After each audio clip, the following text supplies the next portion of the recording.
Good evening, ladies and gentlemen. Welcome back to the Tamari's KF2 Summer Showdown CD Tournament. My name's Tamari. I am the host, and I will be one of your commentators for this evening. And joining me are my attending staff, ZeElmo, who will be operating the camera, Freedsnipers, and indynick, who will be my co-commentators. Could each of you please say hello, if you don't mind? Hi, I'm Freedsnipers. Howdy ho, everybody. This is indynick. And Elmo is a mute boy. Oh, no, there he is. Hello, everyone. I was muted on both channels. I'm hello. I'm here. No, they only heard the hello part. You didn't have to call me out like that. That was kind of rude. No. Elmo's just a little bit shy, guys. Don't worry. He's just a little bit shy. Yeah, I'll return to my cave of mute. Get back behind your camera. You're right. So we're really excited to be here tonight. This is going to be the first half of the final match of the tournament. This is the finals between the ChainSAWB Enthusiasts and the Yolomancers. The Yolomancers will be playing coming up here momentarily. We already have the team filing into the server now. And yeah, I mean, this is it. Right after tonight, we're going to know who wins the entire thing. So I'm really, really excited. It's been a 2-week break. And I know they've all been they've been practicing and doing a lot of preparation in those 2 weeks. So I'm sure they're going to put on something really, really cool for us today. And I thought before we, while we're waiting for them all to get in the server, I might as well quickly go over the scoring system. We've done this every stream just in case, anyone is not sure how we're going to be grading the matches. So the way that the matches are scored is based on a system that I developed for this tournament. It's based on points. And the points are gained from a variety of sources. The first one being completion. So basically, in a nutshell, the team will receive 100 points for completing each wave. And since there are 10 waves, that will result in a base score of 1,000. And then after that, there are a bunch of bonuses. If you look at the upper right corner of the screen currently, you will see a bunch of numbers up there. The first one of those is what's called the health bonus, which is shortened by, is designated by HB. And this basically will reward the team's points for not dying. Every death will reduce that value from 600 down by 100 every death. And then the next bonus is the time bonus, which is TB, up in the upper right again. This is based off of the par time, which is up in the upper left corner of the screen. Right now, it's that green number, 40 minutes. Essentially, when the team completes this map, they will receive an extra point for every second that they're under that par time upon completion of the match. Next up, you have the objective bonus, which is the OB. There will be some stand your ground, like the hold zones, or however you want to call them, throughout this match. There'll be 2 of them, if I'm not mistaken, in this map in particular. And each of those will grant the team 200 points. So with 2 of them, that means that there's a total of 400 objective points on the board. And then last but not least, we have the no medic bonus, which is the infamous NMB that we've seen so many teams try to go for already this tournament. And essentially the teams, not many. The teams will earn a 1.5x score multiplier to their total score for completing the match without a medic. And that's how all of the score is calculated. I did forget to mention something earlier that I wanted to bring up now, and that is that the team will be playing 2 games in a row for this match. They will first be starting on Quarantine Breach, which we are currently on right now, and then they will be also transitioning over to Burning Paris, which is one of my favorite maps, and it's going to be pretty spicy. Those are like some of the hardest maps in the game for CD, so I figured let's talk about the maps a little bit since we're waiting for the team to get in still. So Nick, let's start with you. What do you think about these 2 maps? I mean, I don't know if he's here yet already, but I am a big fanboy of Rewire. He has made some of the best maps I've played so far in KF2 and even KF1. It's just, this map, to me, is the greatest because it's Hospital Horrors, basically, for KF2. And I loved Hospital Horrors. It's such a mazy map, but it's a good type of maze, meaning if the team has to kite, the kite is probably the most flexible thing in the universe on this map due to the fact that there is just so many ins and outs on here. And I think it's going to be real interesting if they do have the kite. Yeah, and then bounce off of what you just said with the map. This map is really cool because the map kind of tells a story. As you're running around it, you see that like stuff happened here. It's not empty like some of the other maps. There's a lot of detail and work went into this map, and it's a really, really cool map. Yeah, the visual storytelling, right? I think is what you're looking for there, like the phrasing. And I agree with you Yes. entirely. I think to add on to what Nick said as well, he did say this is a map by Rewire, who a lot of you will probably know. KF is the creator of KF Spillway and also one of the creators of Ashwood Asylum, which are probably the two most popular maps in the game by far. At least every time I look at the server browser, especially Spillway, that map's played a lot. And so this map is it's in my opinion, it's one of my favorite custom maps in the game. To add on a little bit more from a CD perspective, one of the reasons I like this map so much is that it does have a very dangerous kite, like Nick said, but the hold is also very technical too. I'm already going to imagine that the team is probably going to be on the rooftop area, which currently ZeElmo is currently looking at right now on the stream there. So they will probably be using this area. And the difference between this map and the previous maps that we've watched up until now is that in this map, they basically the kite is pretty much they have to go right into the Zeds that they're like. How do I say this? The lanes that they're holding, right, are also the kite initiation points as well. There is no like dedicated exit area. It's like you just have to run through everything and get through. And then once they're on the kite, there are a lot of blind corners, lots of tight hallways, a lot of choke points. So out of all of the maps that we've played so far, this has one of the most unforgiving kite routes, pretty much out of all of them. So if they do have to kite, they are going to be in for. It's going to be very challenging, and I think it's going to be very entertaining to watch. Yeah, I feel like communication is definitely going to be key here. Not only for just killing larges, but if they ever have to change up the kite, the immediate go left, go right. We're going through this door. Yeah, it'll be really easy for them to, a common kiting mistakes, right, is like people getting panicked, right? And they might go the wrong way, or they might make a split-second decision, and it could end up in a team getting split, and those kind of things. And that's very easy to do on this map, especially because of how tight corridors it is, close quarters it is rather, and also just like the map is actually it can be quite confusing. It's a pretty big map, so. And also one more thing too, I wanted to add. By the way, you were talking about the hospital horrors. That actually is, from what I could be mistaken about this, but I'm fairly certain that Rewire himself has actually said that this map is inspired by hospital horrors directly. So it's kind of like his reimagining of hospital horrors as if it were in Killing Floor 2, which is kind of cool. Just a little bit of trivia. But yeah, so this will be map number 1, right? And then they're going to be transitioning to Burning Paris for map number 2. And that map, who wants to start with that one? All right, I'll go for it. So, Burning Paris is one of the original maps for KF2. Hell, it was pretty much the first one when the beta started. And it really has not changed much, if at all, from that beta. And, oh boy, is it a hard map on CD. It's got crazy holds. Both holds are very crazy. But the kite, oh boy, the kite. It is rough, and when you finally get to that stairwell on the what would you say, the far end of the map, that if that gets clogged, say goodbye to your run. It's GG. Yeah.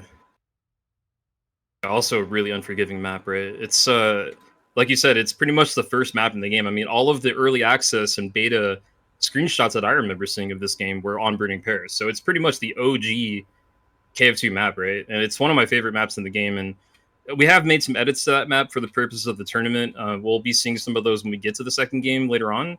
But it's definitely really hard because, like you said, the kite's dangerous, but also the hold is also difficult too, right? It's just a lot of area to cover. We'll talk more about it when we get to the map later on, like I said. But yeah, it's definitely going to be... These guys are in for... a rough ride. Yeah, we're putting them through the ringer today. And yeah, it's gonna be fun to watch. Yeah, I'm excited to see Burning Paris. I don't have that much experience running that map on CD, but I do know that's a tough map. That's not an easy one. Yeah, but back in the day, Burning Paris was like the map. I remember a ton of records going in for Burning Paris, and there's a couple holds for that map too, and some of them are interesting and tougher than others. So I'm interested to see what people go for. If they're just planning on going for the typical, outside of the near the fallen Eiffel Tower hold. Yeah, there's definitely. I mean, this map even as well. I'm fairly certain they'll be at the rooftop, like I was talking about earlier. That's just where most people do this map at. But both maps actually have multiple spots where they could actually hold out. So we've also seen that from this team, right? From Yolomancers specifically in previous rounds. Like they've found very interesting strategies to get through these matches, and especially with these objectives. Like this team is consistently, I'm pretty sure they've had the most objective bonus points earned out of all the teams by far, and it's quite the landslide amount too. Like they've done a lot more objectives than everybody else has by far. So no doubt in this round, given that we only have 2 objectives for each map, so total of 4, they don't really have very much bonus on the table, right? The part time is also a lot lower than usual. It's 40 minutes now. Coming from the beginning of the tournament where we had almost an hour of part-time, the bonuses have tightened up quite a bit, right? In addition to the map itself getting harder. And I forgot to mention this, but we've also turned up the max Zeds. So for anyone who isn't sure what I mean by that, the vanilla game basically only allows you to have 32 Zeds active on the battlefield at the same time. With 6 players. With 6 players, yeah.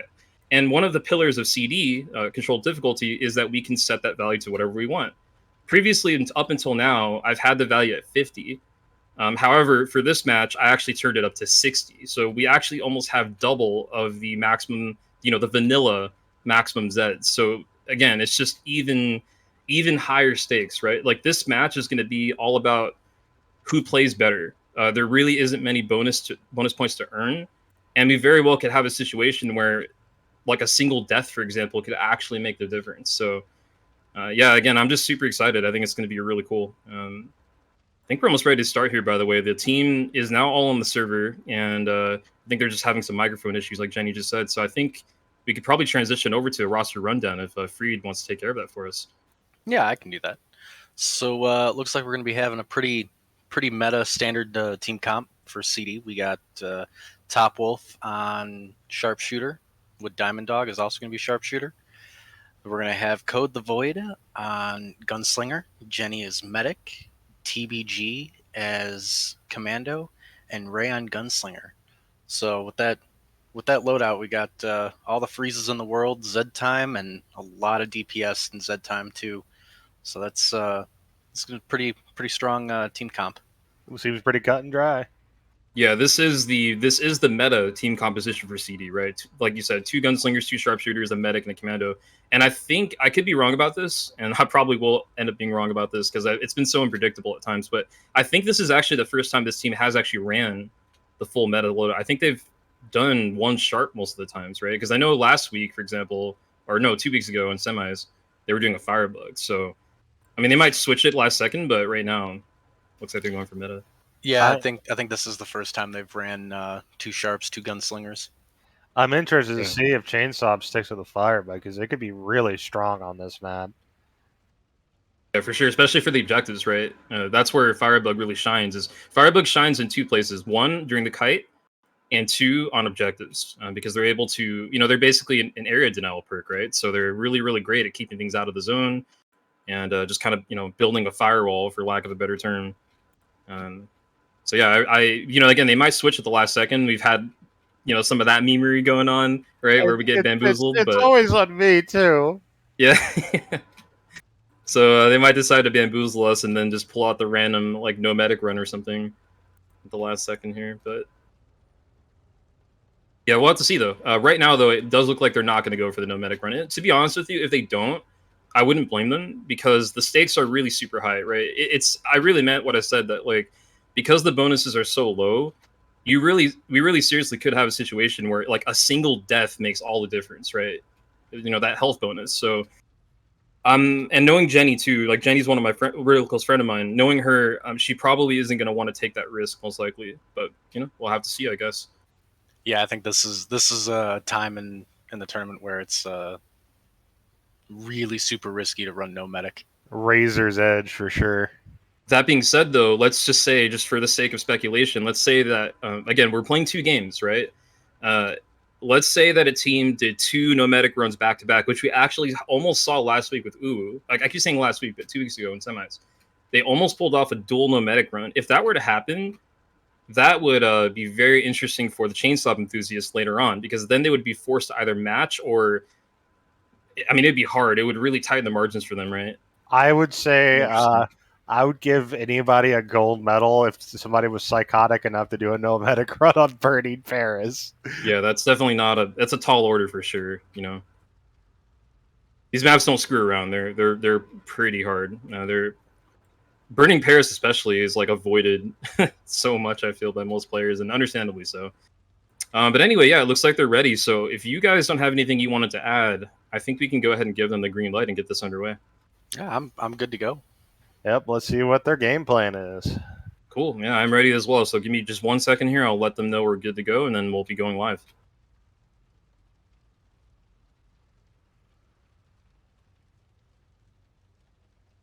Okay, so we should be having them readying up here momentarily. We actually already have Diamond Dog. He's ready to go, and then we'll go live here. Oh, never mind. We have just a second. Got bamboozled.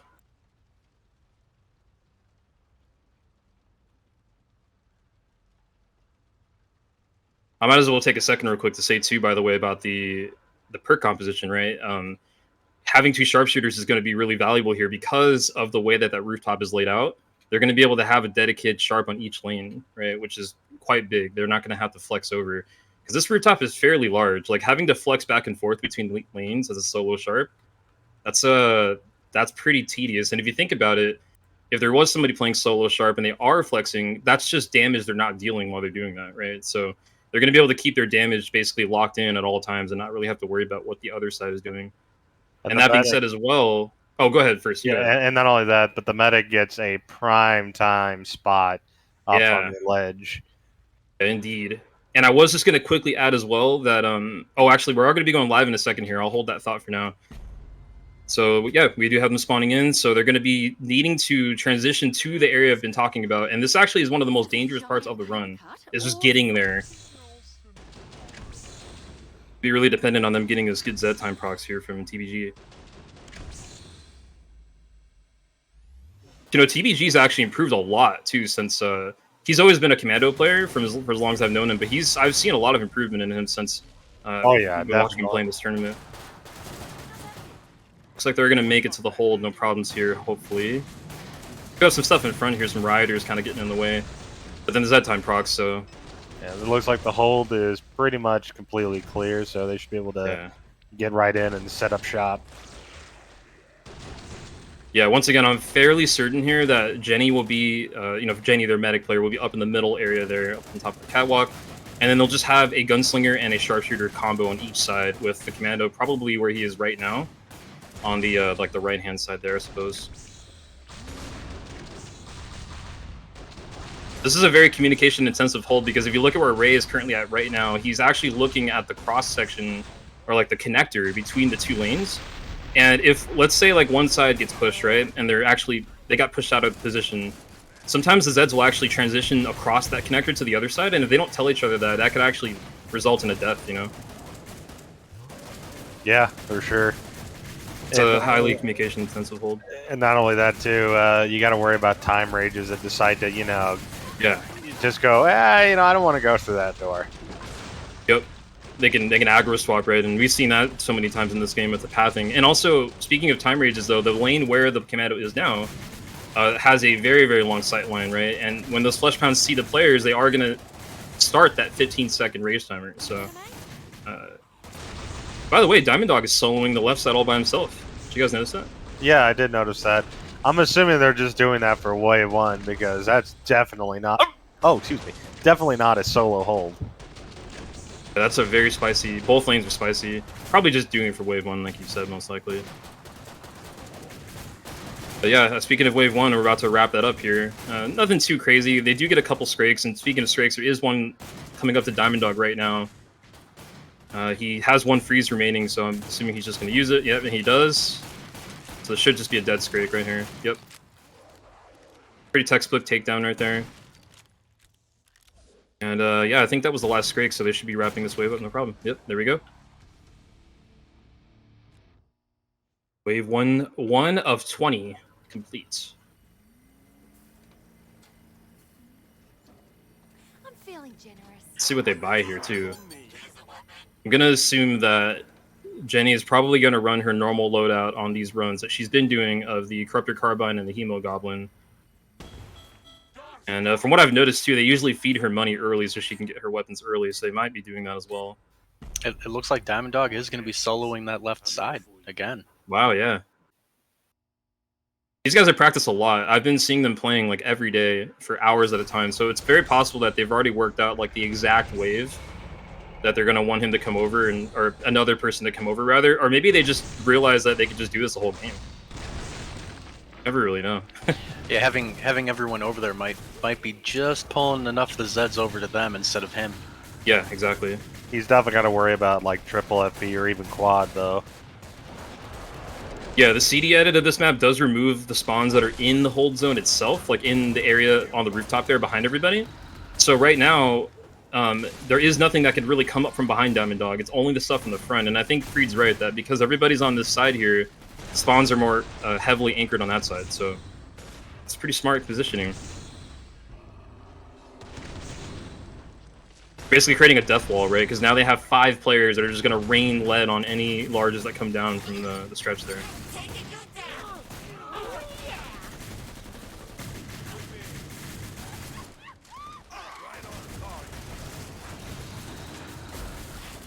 It's winding down here about just about 100 Zeds remaining. There's a flush pound there that I didn't even get a chance to call out before he died.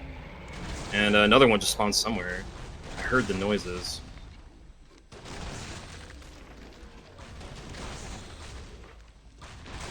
The only real danger, I think, right now for Diamond Dog really would be if he were to get some kind of crazy spawn and he did need someone to help him, it would take quite a while for a person to get over there, right? Because look how far away he is from the rest of his team.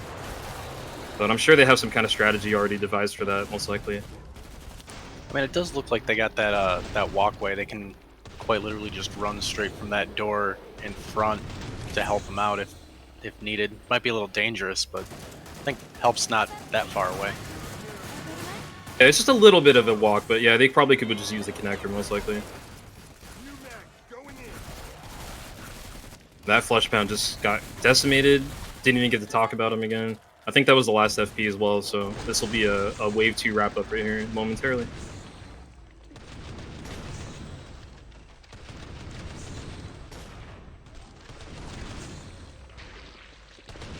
Super consistent extensions too from TBG thus far as well.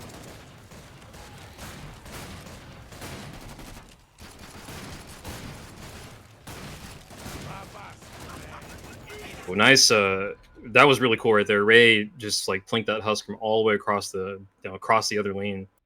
He's been getting really good at that. I've noticed of scanning the backline and identifying those husks. And I've mentioned this multiple times now and throughout these matches that husks are seriously underestimated. Just like one husk plinking at you can really be a massive nuisance when you're trying to go for large kills. I mean, Nick probably knows that as a support player. Oh man, everything just screws you over as a support player when you go for a takedown.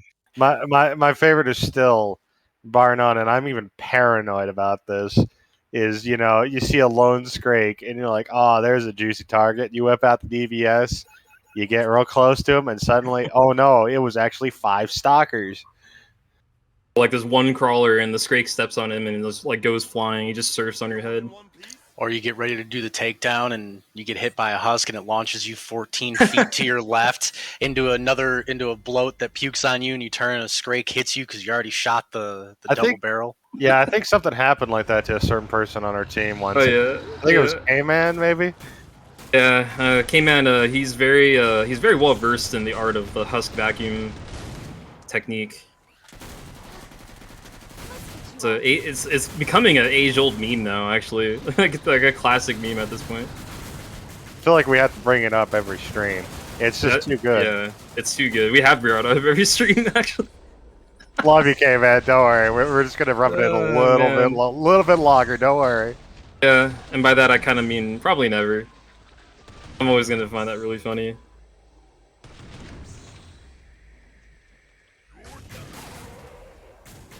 Here comes a flush pound up the stairs right now. He's having a little bit of trouble finding his way there, but I'm pretty sure when he gets around this corner right here, he's just going to get completely destroyed. Got the raid from the husk, though. Yeah, they did get a backpack kill on the husk and raise the FE. That's something you have to be careful about in a close quarters environment like this. You can It's tempting to go for that backpack shot, but if you're not careful and there's multiple FPs there, that's gonna be bad. Except for Vaughn. Vaughn seems to think the backpack shot is always needed at all times, which I'm going to have to agree with. Okay, B kills are the sacred, man. They respect the B.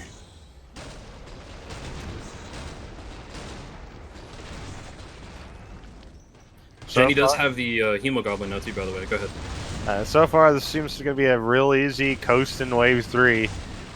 But this is still going to be a difficult game, I feel, just because once the Wave 6 and 7 start, ASL likes to, you know, take the kid gloves off and really flex its muscles.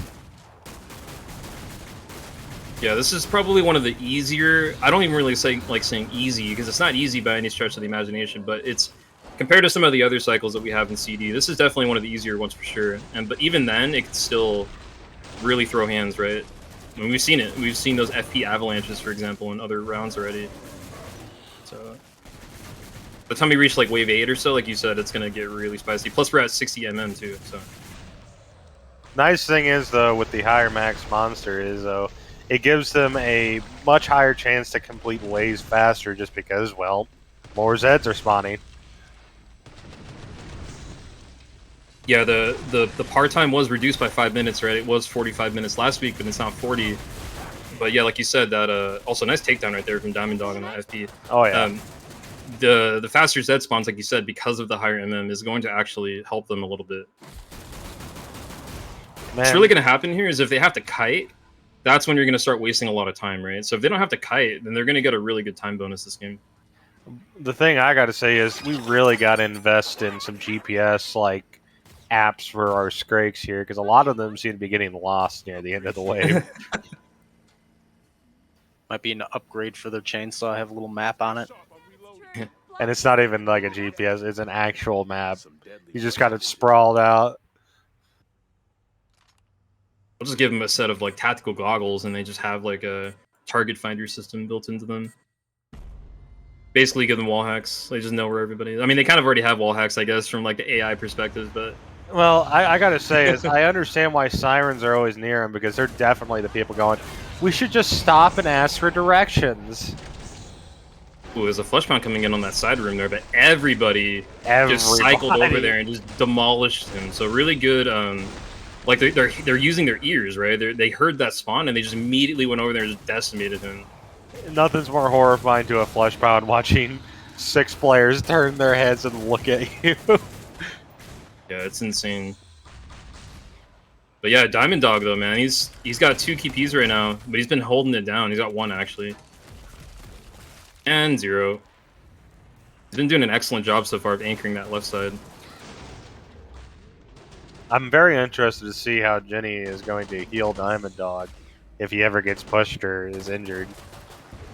I imagine she'll probably just fall back through the door and maybe chuck a grenade there. I'm not sure actually. That's a good question for sure. But no doubt they've gotten some kind of plan for that if that happens. Like this team has been very well prepared for every single match that we've watched them play. They've spent hours upon hours practicing. Here comes a flesh pound on the right, by the way, at the front, like where the commando is, but Topwolf's already looking at him here, so it should be either getting frozen. Yeah, it's getting frozen, so he's going to be going down in a second here. Yep, there they go. Kind of beginning to think that maybe I should have done 70. Well, you know, let's just change it right now. I'm sure they won't mind. Oh yeah, let's just change it on the mid game. I'll put it to 104. Easy. To be honest with you, I think these guys would actually probably do it. This is a really good team. Do you have a Scrake that's approaching them from the left side right now? Topwolf currently doesn't see it. One thing you got to be careful about at this this hold here is if you push out too far in the door and you get flanked, you can get cornered there and not be able to get back in. But that's not going to be a problem for them right now. I'm not sure if they backed up because they heard the Scrake or they just happened to back up, but yeah, it's just something to keep in mind. I wonder how fast somebody could actually beat this map with 100 max monsters.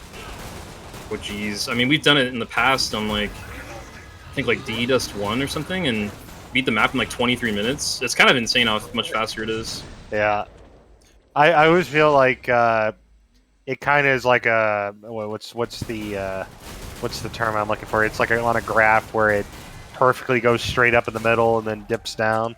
the bell curve. That's Yeah. what it is. It's definitely got a bell curve thing of it gets easier with low max monsters, then it gets harder with mid max monsters, but then I feel like it gets easier with higher max monsters just because you're killing everything so quickly. Yeah, and another thing about high MM too, as they just completely decimate another flesh pound, and there's another one by the way that's also about to just get deleted. Array's already on it at the moment, and yeah, got deleted. But another thing about high MM as well is that chaos perks, aka what is it, Firebug, Demolitionist, Survivalist, and Berserker, actually really shine at high max monsters games because they're AOE based for the most part.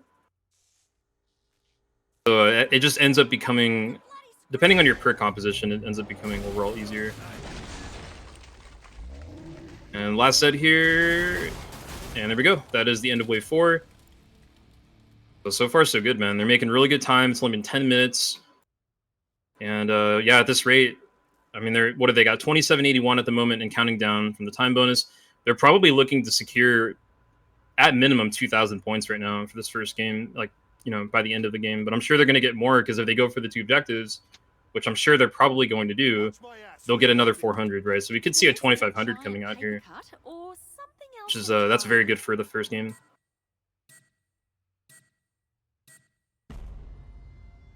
As good as this is, I'm still very excited for Burning Paris.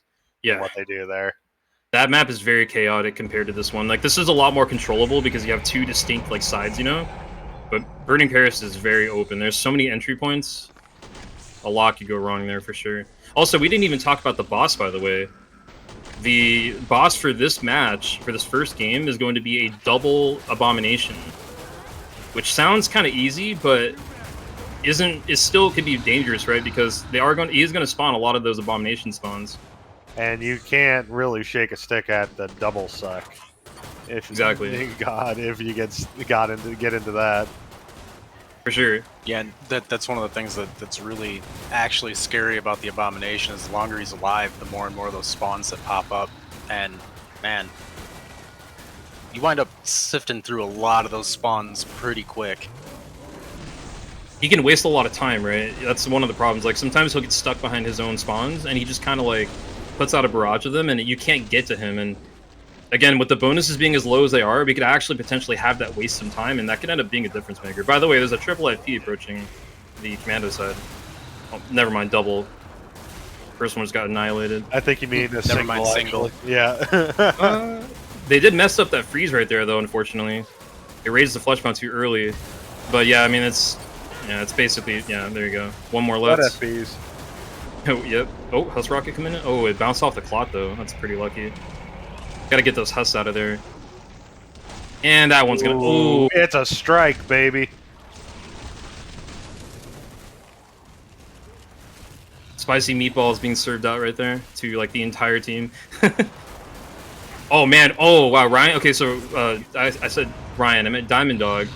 He's got a triple strike and a triple flesh pound coming at the moment. Oh, that's not fun at all. Yeah, he might have to call rotation, especially since Z time is about to end.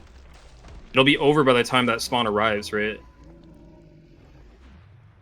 That's going to be interesting. See how he handles this. Here they come. I think if he just backs up, they're going to wind up going over towards... Yep. Yeah. So, no, they're coming back to him. They're gonna rage. They're definitely, yeah. It looks like he might be calling this out already because I see people looking over there now. But the problem is they're facing the wrong way though. They're looking at Diamond Dog still. Oh, here comes Ray. So Ray is rotating to help him out. That's a good call. Oh, but they're aggro swapping to the other side. Yeah, that was something I noticed a little bit ago. Whenever Diamond Dog falls back, the Zeds just go, never mind, and then they walk over to the other group. Good freeze right there from Topwolf, though. And they were going to rage. They were very close. They had been lingering for a while, but he froze them in time. So that's not going to become an issue. That Scrake's not dead, though, there. I don't know if they noticed that. No, he'll be dead here. There he goes. No, he's dead. Your eyes are just, deceiving you. He's just taking a nap.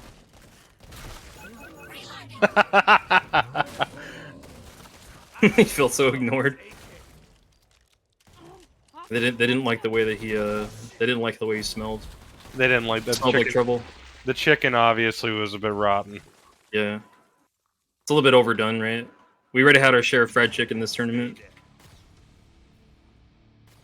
Yeah, but good job though in handling a situation that could have been potentially bad. There's some quick thinking. The rotation from Ray. Ray's been their dedicated flex player for most of their games. He's been basically the person they call to switch lanes whenever needed. So I'm sure that rotation was probably on purpose. Like they designated him to do it, you know. Yeah, wave 5 is complete. We're starting to get into the part of the match now where things are going to ramp up.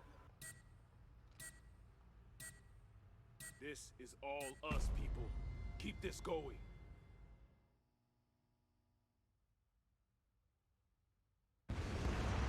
Let's see, what did we get here? So right off the bat, I saw a double flesh pound spawn on the commando side, and let me see what's going on over at Diamond Dog side.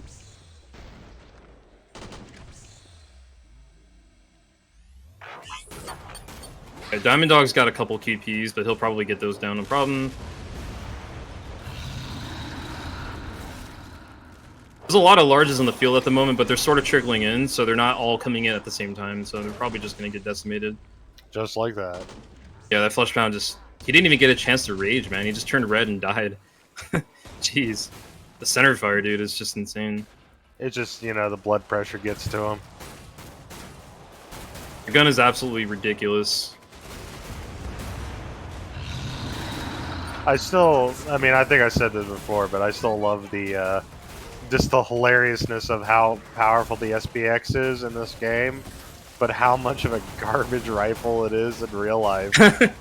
Yeah, it isn't really like the best. It's so good in this game, though. It's insane. Oh, look at all those bullet tracers going on that flesh pound. Just no chance. All I can think of is just... Diamond Dog's got a... Looks like he's got a triple at the moment. 75 cents right there. No, actually, he had a whole $1. A whole quad QPs, but they're all dead now. There's QPs here, they're gone now.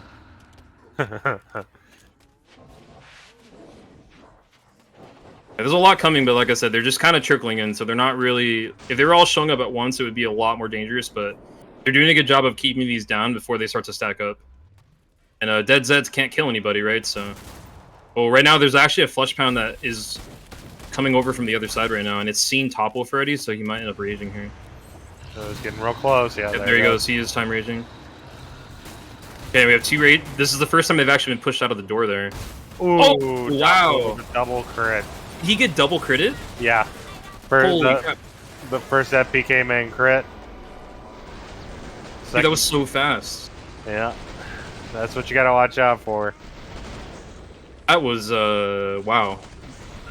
I mean, I called it and then he just died. Like, I didn't even get a chance to even see his health drop down. Diamond Dog actually almost died there too as well. There was a flesh pound really close, and if it went for that calm hit, that might have been another death right there. And that would be really bad if he were to die too, because that's their other lane. Just down and out, basically. Yeah. If he dies at any point, that's really bad for the team. Especially because his side is actually the side where they're going to be heading to the kite on. So it would just be like a world of shit if they had to go through there. I mean, yeah, it's, you know, it is what it is, right? It's 100 health bonus lost, unfortunately, but they're going to be able to resupply him with money, and they should be recovered from that, no problem, I think. But, I mean, I don't know, man. Like I said, if it could be... Oh, welcome back. Can you guys hear me?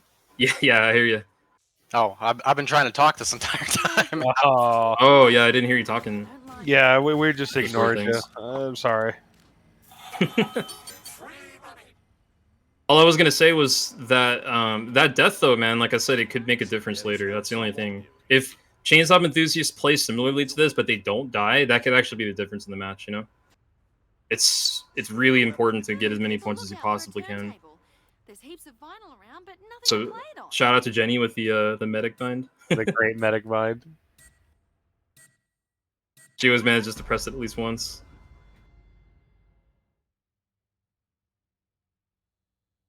Yeah, I mean, they're just gonna shake that off, honestly. I don't think it's really gonna phase them. Sounds like there's multiple flesh pounds in the room to the side.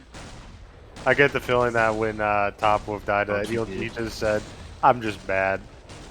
Probably. That was kind of unlucky, honestly. I mean, he just It's really rare that that happens actually when you get just like critted that quickly between. Yeah, both FPs wanted him dead for some reason. They both opened up with the crit. It's gonna Becomes be a triple. three flesh pounds, some QPs, and another double coming up around the right hand side. Oh yeah, look at that. And they don't have any trash around either, so they're gonna have to deal with these in real time. One down. The one in the back is debuffed. They got the freeze on the second one. The one that just came out right in front of them. Here comes the rage. Oh, 2 people cornered. Oh. Ooh, nice juke. Yeah, good strafe there. They got out of that corner. That's what I was talking about, by the way, about being pushed up far. That could become a death situation if you're not careful. Ooh, Diamond Dog's got a triple. Indeed he does. Let's see how he handles this. Should Looks be able like to get at Ray- least 2 of them. Looks like Ray's coming in to help. He did get a freeze out. Oh, Here comes Ray. So good communication right there. He's calling that immediately. And then, like I said, they've already got one man designated to rotate. So he just comes over there, cleans up, and then goes back. In CD, you have to do this, right? Because there's just such a large volume of large Zeds. Like, you have to have... I mean, this mode basically forces you to play like that, right? You can't really get away with playing, like, selfishly, I suppose. Like, you have to play as a team, basically.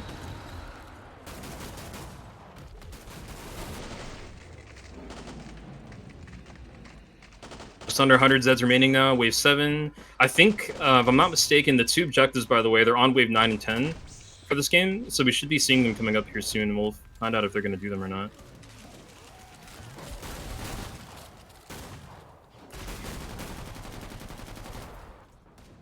With 2 long-distance FPs and a Husk back there as well. They have the Z time here, they should be able to get it. If I were the gunslingers, I'd be pushing up right here. Get these FPs down. There goes one. And there goes the second one. Very, very well executed. Yeah, I would put them on 9 and 10, by the way, Elmo. I'm not gonna lie, this match was, I still didn't even say... Pushed. Oh, Diamond is getting pushed a little bit. 1 QP, he's gonna be able to get him, I think. Yeah, he's definitely got him with his that time. Luckily, he doesn't have anything else in his lane, so he should be able to get back into position. But I was gonna say, I haven't even said yet what the boss is for ruining Paris. I almost want to wait now to just say it when we get there. I know you guys know what it is. No, I totally forgot just for this stream, so it'll surprise me. Yeah, we'll find out about the boss when we get there. If anybody knows it in the chat, don't ruin it, please. Yeah, Snape killed Dumbledore. Oh yeah, spoiler alert. From like how many years ago? Snake kills Dumbledore. Stumbledore. Man, multiple freezes on that Scrag. They really just wanted to make sure he was down and out. Yep, there's wave 7. That's a pretty solid wave, honestly, all things considered. They almost had a couple deaths there with the trapped players in the corner, but they managed to get out of that in time, so... Something to help you slay Zeds. It's 200 points potentially saved right there that they could have lost. I've got this one spare. Now we're moving to wave 8, and oh man, is it going to get hot and heavy in here? Yeah, we're definitely getting to that point now where there's less and less leeway, right? Oh, If they make a mistake, it could become a pretty Jenny, bad it looks situation. like she has a medical RPG. Wait, what? She has a medical grade RPG on the floor. Oh yeah, she does. I see that. I wonder what that's for. That's probably for the boss, maybe. I don't know. I'll have to find out. I remember she was saying something about that in the retrospective last week for last round. There might be for the boss here, like I was saying. I don't know if we're gonna get a chance to go to the war room this game. Oh, the way don't they've worry. been playing. Don't worry. Wave 10 will be around the corner. Yeah, I think wave we'll 9 probably... and 10 usually have some spicy spawns. Speaking of spicy spawns, there's another triple coming to Diamond Dog at the moment up the stairs there. He's He also gets got any 3 Zeds QPs on coming him. too. Oh, does he? Oh, he does on the other side. Yeah, I see them. His main enemy here during these takedowns are going to be the trash interrupting him. But it looks like some of those FPs have actually diverted to the other side. Oh, one of them just completely did a 180. Now they're going to the other lane. Now they're going to have to back up here. Yeah, something I noticed in the first couple waves was when Diamond Dog backs up through that door, just to where the wall breaks off to the left, all the Zeds just go to the left. They completely ignore him. Yeah, that aggro swap in. It's a lot of meat, by the way. They just got, like, how many FPs was that? Like 4? 3 QPs? It was a couple, 2-3 pounds. Crazy. Just a few dollars. Couple pounds and some change. Get him, eh? I mean, technically, we like to refer to the pounds by money, right? Technically, pound is a currency, so I guess all flesh pounds are just money at this point. 2 pounds and 75 cents. It's really eerily quiet at the moment, like right now. Oh, there we go. Okay. Oh, wow. Okay, there's a lot coming to the solo lane right now, but it looks like they're just going to turn, I think. Diamond Dog's pushed back in the door right now, so I think these FPs that are there are just going to go to the other side. Yeah, it looks like they're turning. Yeah, as soon as he goes to that spot right there, everything just goes off to the left mostly. Yep, there goes the Scrag turning. That's Wants actually nothing not to a do with bad them. thing, because then they can help him, right? Because they're facing the correct like direction. The only time that could be bad, I think, is if they already have a lot of spawns on the other lane, which right now they've actually got a double FP coming through the door right next to them, but then Z time pops, so never mind, I guess. Probably be dead here. Ray's playing really aggressively here. He's pretty much playing exactly the way that I play this lane when I play this map as well. Just being really aggressive, like sitting up in the middle of the room, and he's utilizing Z time to peek the corners and sneak in a couple flesh pound kills, you know, for the couple seconds he has. we'll save them for later. 50 Zeds left now. We're almost done with wave 8 already. I think we're probably going to do War Room most likely on the objective. That's probably when we'll go over. I'm down for just going over there, just like for the objective itself, even if they're not getting pushed, if you guys want to. Yeah, I'd say on wave 10 we could probably do it. Sure, that's what works for me.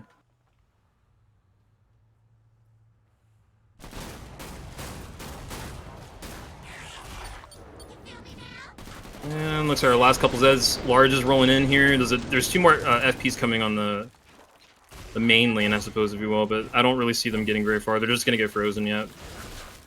Scrape's sneaking up behind Topwolf for now. I could tell they called it out because he immediately turned around. So very good communication there again. Imagine if he took that FP on right there with that Scrape behind him. That could have been bad.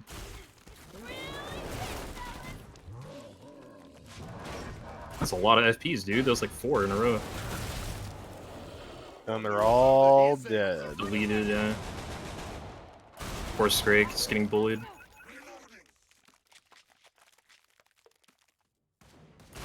They're making such good time here. I think they're going to have time to even get the collectibles. At this rate. Gotta get the achievement. Well, oh man, they had that last second Scrake like all the way off in the distance. I hate when that happens. Alright, so here comes our first objective zone here in wave 9. And this one's yeah, it's a bit spicy. Because they have basically 4 entrances into this area. There most likely won't even be anything coming, though, from the rooftop area, like their main area. But they do have those 3 other entrances that are quite heavy, so I'm interested to see how they allocate the players. And they do have to have 5 of the 6 players in the zone. They have to be standing in the zone for it to count, so... A lot less, what's the word I'm looking for here? It's a lot less lenient as before. In previous rounds, they've been able to have more players out of the zone, but they can't do that this time. We'll see how they decide to do this objective. Code and Ray are going to probably have the toughest job simply because of that 45-degree stairwell. Yeah, that stairwell could be really heavy. And look how small of a hallway that is, too. They do have to complete 70% of the wave in the zone, so that's quite a bit of Zeds. And if they don't complete the objective in its entirety, they will not get the points for it, too. So it's possible for them to get pushed out of position and not be able to actually get the points, which would be pretty detrimental.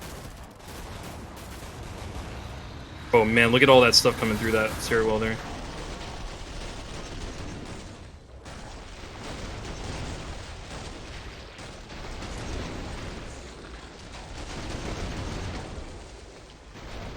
Great trigger discipline there from Topwolf, leaving that husk alive for TBG to get that extra extension off of. Jenny's definitely going to need to be up on heels here. It's just so close quarters. Although like good medic grenade placement though can really go a long way in zones like this. So everybody's so close together. She only needs to throw one nade to buff everybody.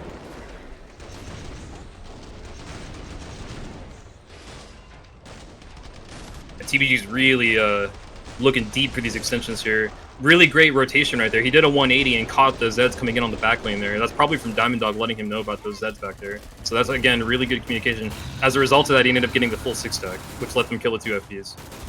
So that was very good. Looks like they got 3 pounds that might be sneaking up on their left. Oh, there's a Rage coming in. Where did that come from? There's a Rage FP coming in on Diamond Dog's lane. Yeah, the flesh pound. That flesh pound was sitting down by the stairs, looking at code for a while, and then just decided to walk the other way. See, he swapped and went back. 1000 IQ plays from these flesh pounds. Gotta love it. Oh man, look at these crawlers. There's a crawler. Ooh, code took a crit right there, but they froze the FP in time. Ooh, TBG's in the corner. TBG's caught in the corner. They gotta help him out. They gotta get FP dead. There we go. Very fast acting freeze there.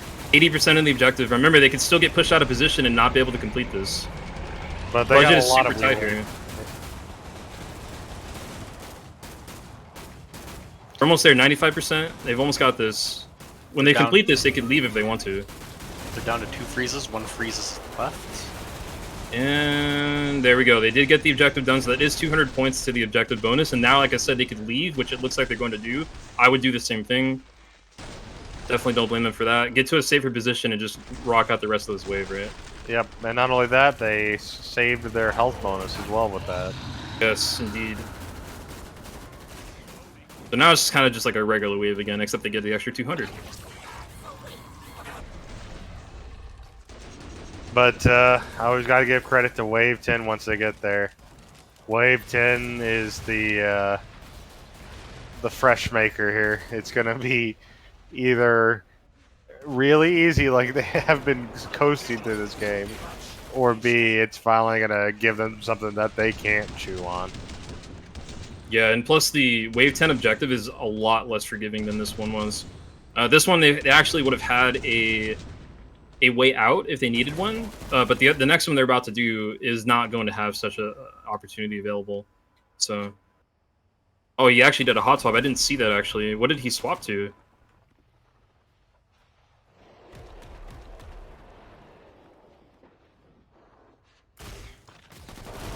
Oh, nice. Okay, so he did. I see. So he swapped 2 pistols for the objective. That's cool. That's smart. 'Cause he probably realizes that it's such close quarters. All right, well, there's wave 9, and like I said, they got the 200 for the objective. There is one more objective left, and it's I don't know what that room, how to describe the room, but it's basically, it's like a U-shaped room.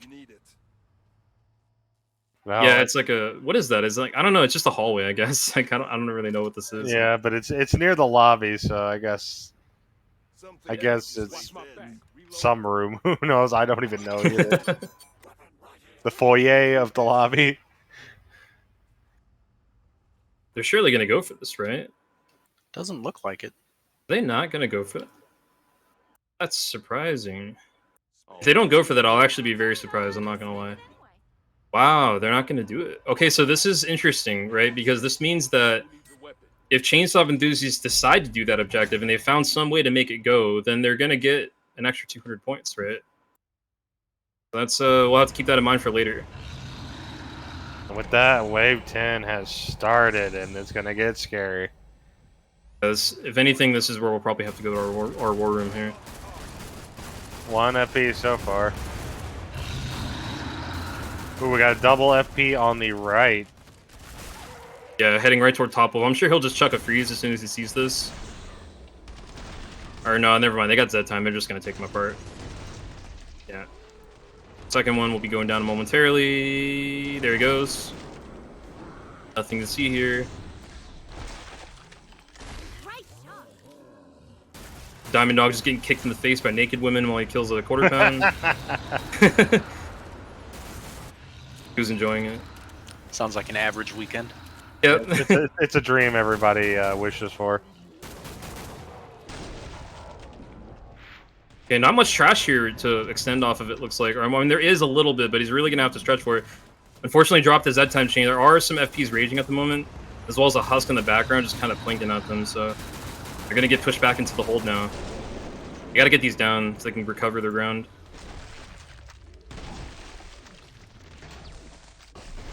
Nice freeze there. Yep.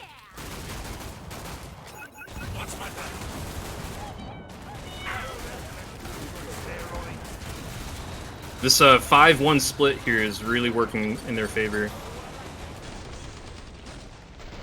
For sure. I mean, worst case scenario here, if no war room happens, we can always just do it for boss. Yeah, I was gonna say that. We'll go for the boss. I think that would be actually pretty fun to listen to how, because I know they've got some kind of strategy developed for it. Also, nail bomb spam going in, and they got double FP stun there. That was pretty nice. Yeah, and they got a lot of Zeds coming. There is a ton of meat coming through the door right now. That's a lot of meat. And Z time ended too, so it's probably gonna go off again soon. There it is. They could still. They just gotta get these extensions and they can pull us out. Man, look at all the husks though, dude. Jeez. It's ridiculous. That is, and here comes more FPs. Hopefully they don't rage them. If they get that backpack shot, that could be a multi-rage situation. Oh, they got the headshot though, which is very well shot, or very good shot placement there. And they're I think already, they're gonna be okay. yeah, they're already down to double digits. They Down are. Dog's gonna need some help. Oh, there's that time. And Ray's right there. Yeah, Ray's already there too. So again, the early call out, man, is really doing him a lot. Oh, but they dropped the Z time, unfortunately. Okay, this could be kind of bad for the left side here. They got triple FP with a Scrake and a lot of trash, and they dropped A Z time. lot of stuff. I think now might be a good time for War Room, maybe? Yeah, I Yeah, think let's so. go. Let's go. Screw it. Let's go. Listen, we can go next week too. Back up, go up. Oh! Gosh, what the fuck? Jump through Ryan's lane. Jump through Ryan's lane. I'm with you, Jenny. There's a seed here. What? I'm not I need to making go it this through way. Like everything, the stairs are gonna be too clogged. Going. I can't make it through that. Front is clear. CB, if you can just leave the other way, go. I can't. A ton of it's following us. Just keep kiting it. Like, Yes, you just run away. Just run away. Don't come to us. Yes, you can do. Oh shit. Yeah. no. It's okay. You bought us We're time. good. We're good. 19. Alright, we're strong. One FP rage coming. Debuffing. There you are. One rage spray coming. Right there. He's debuffed. There, nothing's behind us. Just fight. There is some stuff coming from the left side. Left side now. I can't Back out. now. left. FP debuff. Take a hit. Take a No, I hit. can't. Fuck, I missed. One more FP coming right That's here. not clear. doesn't want me. Leave. Get out. Back up. Get past. Get out of there. Go down. All right. Well, It's okay, they're calm now. Calm now, regroup Yeah. and fight it. Yeah, come to me. I'm with there's stairs. Go down. Keep going down. There you go. The fuck Go is outside. this, dude? Okay. Let's do it. This way. One of those Just take the hit. Okay, Take the fuck. hit. I He's just tried. Yeah, I know. Are I you don't have kidding any me? freezes. I can't help you. Holy Okay. shit. Now's the time. Yeah. Taking the hit. We're He doesn't trying. want you. I took He one. wants me.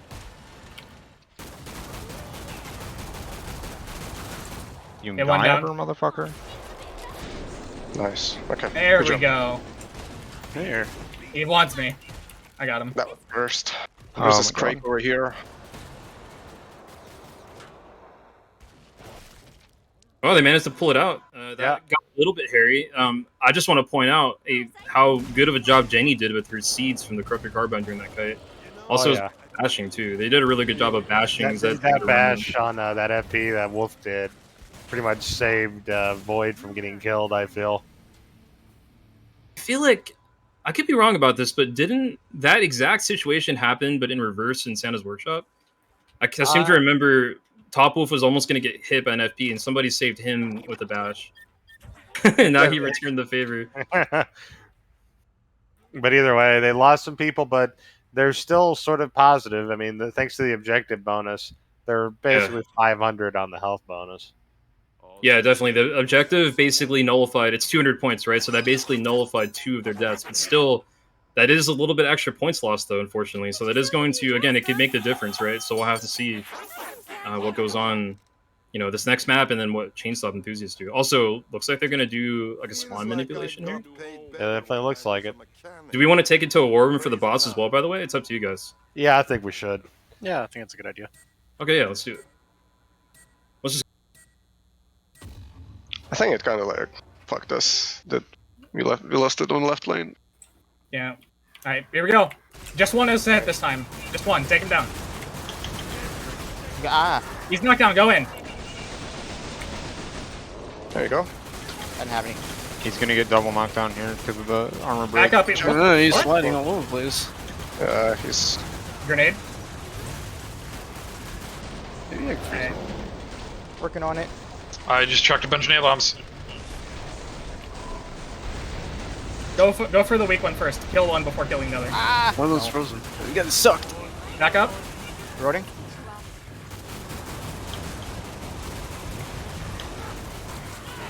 Are we cutting into the building? Kill the other and go back to Ryan's lane. He's dead, he's dead. I need heals. Behind you. I got you. Alright, this way. Go back to Ryan's lane. Careful the blow bombs. Don't kill yourself. Alright, Holy listen. Ray. Sorry. I will stand in front. I still have almost full armor. A lot of poop all over the floor.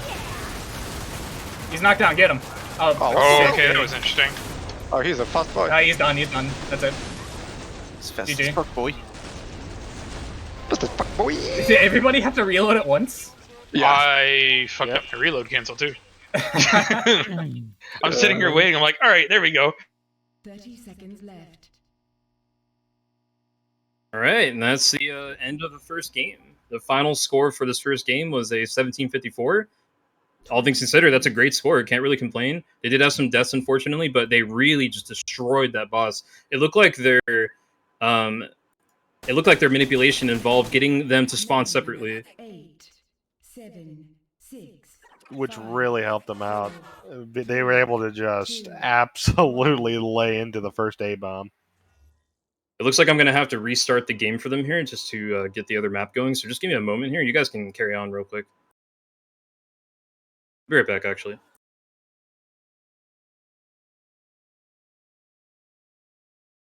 I too will be right back. I need to go grab some beverages. Alright, so I guess I'm going to be hijacking the stream. It's going to be me, all by myself. Elmo's here, but you guys can't hear him talk. That's one... Oh, yeah, you're just going to talk to me and make me appear like I'm insane? That's cool. That's fine. I appreciate it.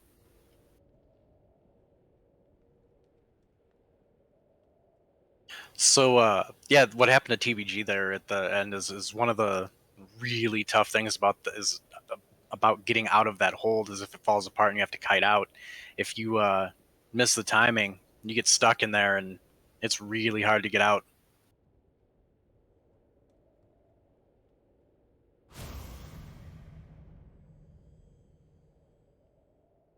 Beds and hold everything, slow everything down for the team to get through the kite.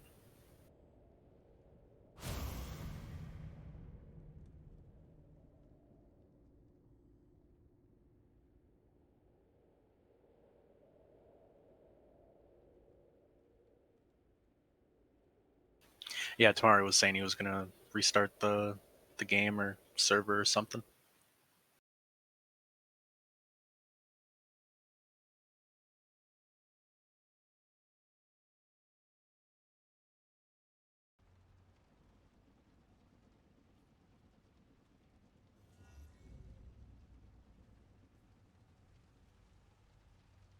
Thirty seconds left.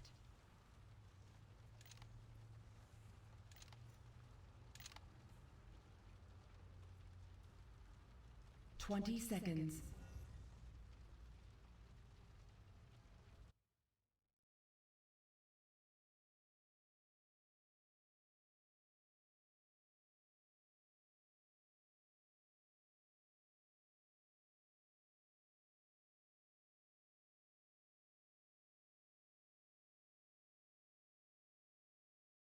And I don't know if anyone noticed, but TBG was using the stoner for the boss fight, which is a weapon that he loves to use.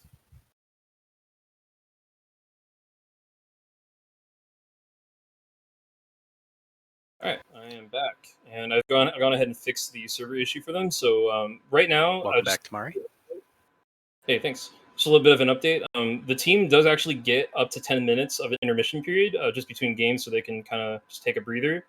It looks like they are going to be wanting to take that, so we're just going to be chilling here for a bit, and that's a perfect opportunity for us to talk about this map while we're waiting for them to get back in game. So, Ooh, I have bug splatted. oh no. Good thing it happened during the break. Very much so. Much like a double feature, I had to go do a couple things. Yeah, so we are going to be, again, the final score for the last game, let me look at it again, was, I think it was 1754. So they are going to get a second match here on Brooding Paris, and they will have an opportunity to gain more points. The total score between these two games is going to become the team's final score. And then in a couple hours from now, the ChainSAWB Enthusiasts, who are our other team playing, will be attempting to beat that. And the team that earns the highest score will become the champion. So a lot is riding on this second game. And as you guys can see, we're now playing Burning Paris. And like we talked about earlier, it's definitely not an easy map, so a lot could go wrong here, but I'm pretty confident that they can pull this out. What do you think, Freed? I think they can pull it off. This is a really strong team. I'm interested to see how well it goes. I don't, like I said before, I don't know that much about this map on CD, so I'm really looking forward to seeing it. I can actually provide a little bit of context while we're waiting. It really is perfect that we're taking this intermission because it gives me some time to talk about the map. So I did mention earlier that we did edit this map for the purposes of CD in general and also for the tournament. And pretty much in a nutshell, these edits involve mainly taking care of a lot of annoyances. So for example, pretty much every single rooftop spawn, there are a lot of spawns that are on top of these apartment buildings that will drop like crawlers in your head. They've all been removed in this version of the map. And as Elmo has pointed out in the chat as well, there are also the parasols have been removed as well. And anybody who's played this game as long as I have knows how freaking annoying those umbrellas are. And they've been removed, so they don't have to worry about umbrellas blocking their bullets when they're trying to hold their lanes. And on top of all of that, I just moved a couple spawns back, made things a little bit more forgiving during the kite, but this is still a very unforgiving map. Also the stairs, by the way. Those thick stairs with the two Cs. Yeah, the thick stairs are really nice. I saw that before, and because that the normal vanilla stairs are so skinny and so like a single clot can like wipe the whole team pretty much with a train behind them. Yep. And all it takes is just one bloat to block that stairwell originally. Yeah, exactly. The original stairs are, if I'm not mistaken, they're 3.2 meters wide. That's it. Because that's the standard like measurement unit in the game for the editor, and it's now 1.5 times that width, so 480, which is quite a bit extra. That's it gives them a little bit more room, but it's still dangerous though, right? It's not safe by any stretch of the imagination. So we're gonna have a very interesting match here. I don't know how they're gonna decide to do this. Again, there are multiple places they could decide to hold here, but if they use the one that most people use, then it's gonna be very interesting because look at how open this area is. It's lots of places where Zeds can come in. They have a lot of entry points to watch, right?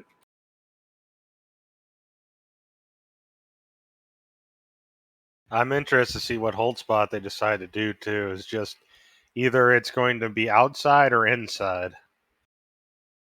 They could do inside the subway as well. That's definitely something they could do. In fact, that's actually the way that some teams have completed this map on the MiG spawn cycles, is in the subway itself. So that's completely viable. They might decide to do that maybe even for speed purposes. We'll have to see. But one of the dangers of the subway, though, is that if you get pushed in there, there's really nowhere to go. And all the places you could possibly go are basically just one doorway. So it could be pretty bad for trying to like get out, Oh, okay. I'm going to need a link to the workshop, Tamari, for the new map.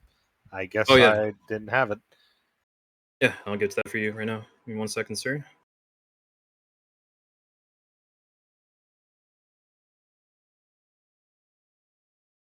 All right, I'm sending that to you now.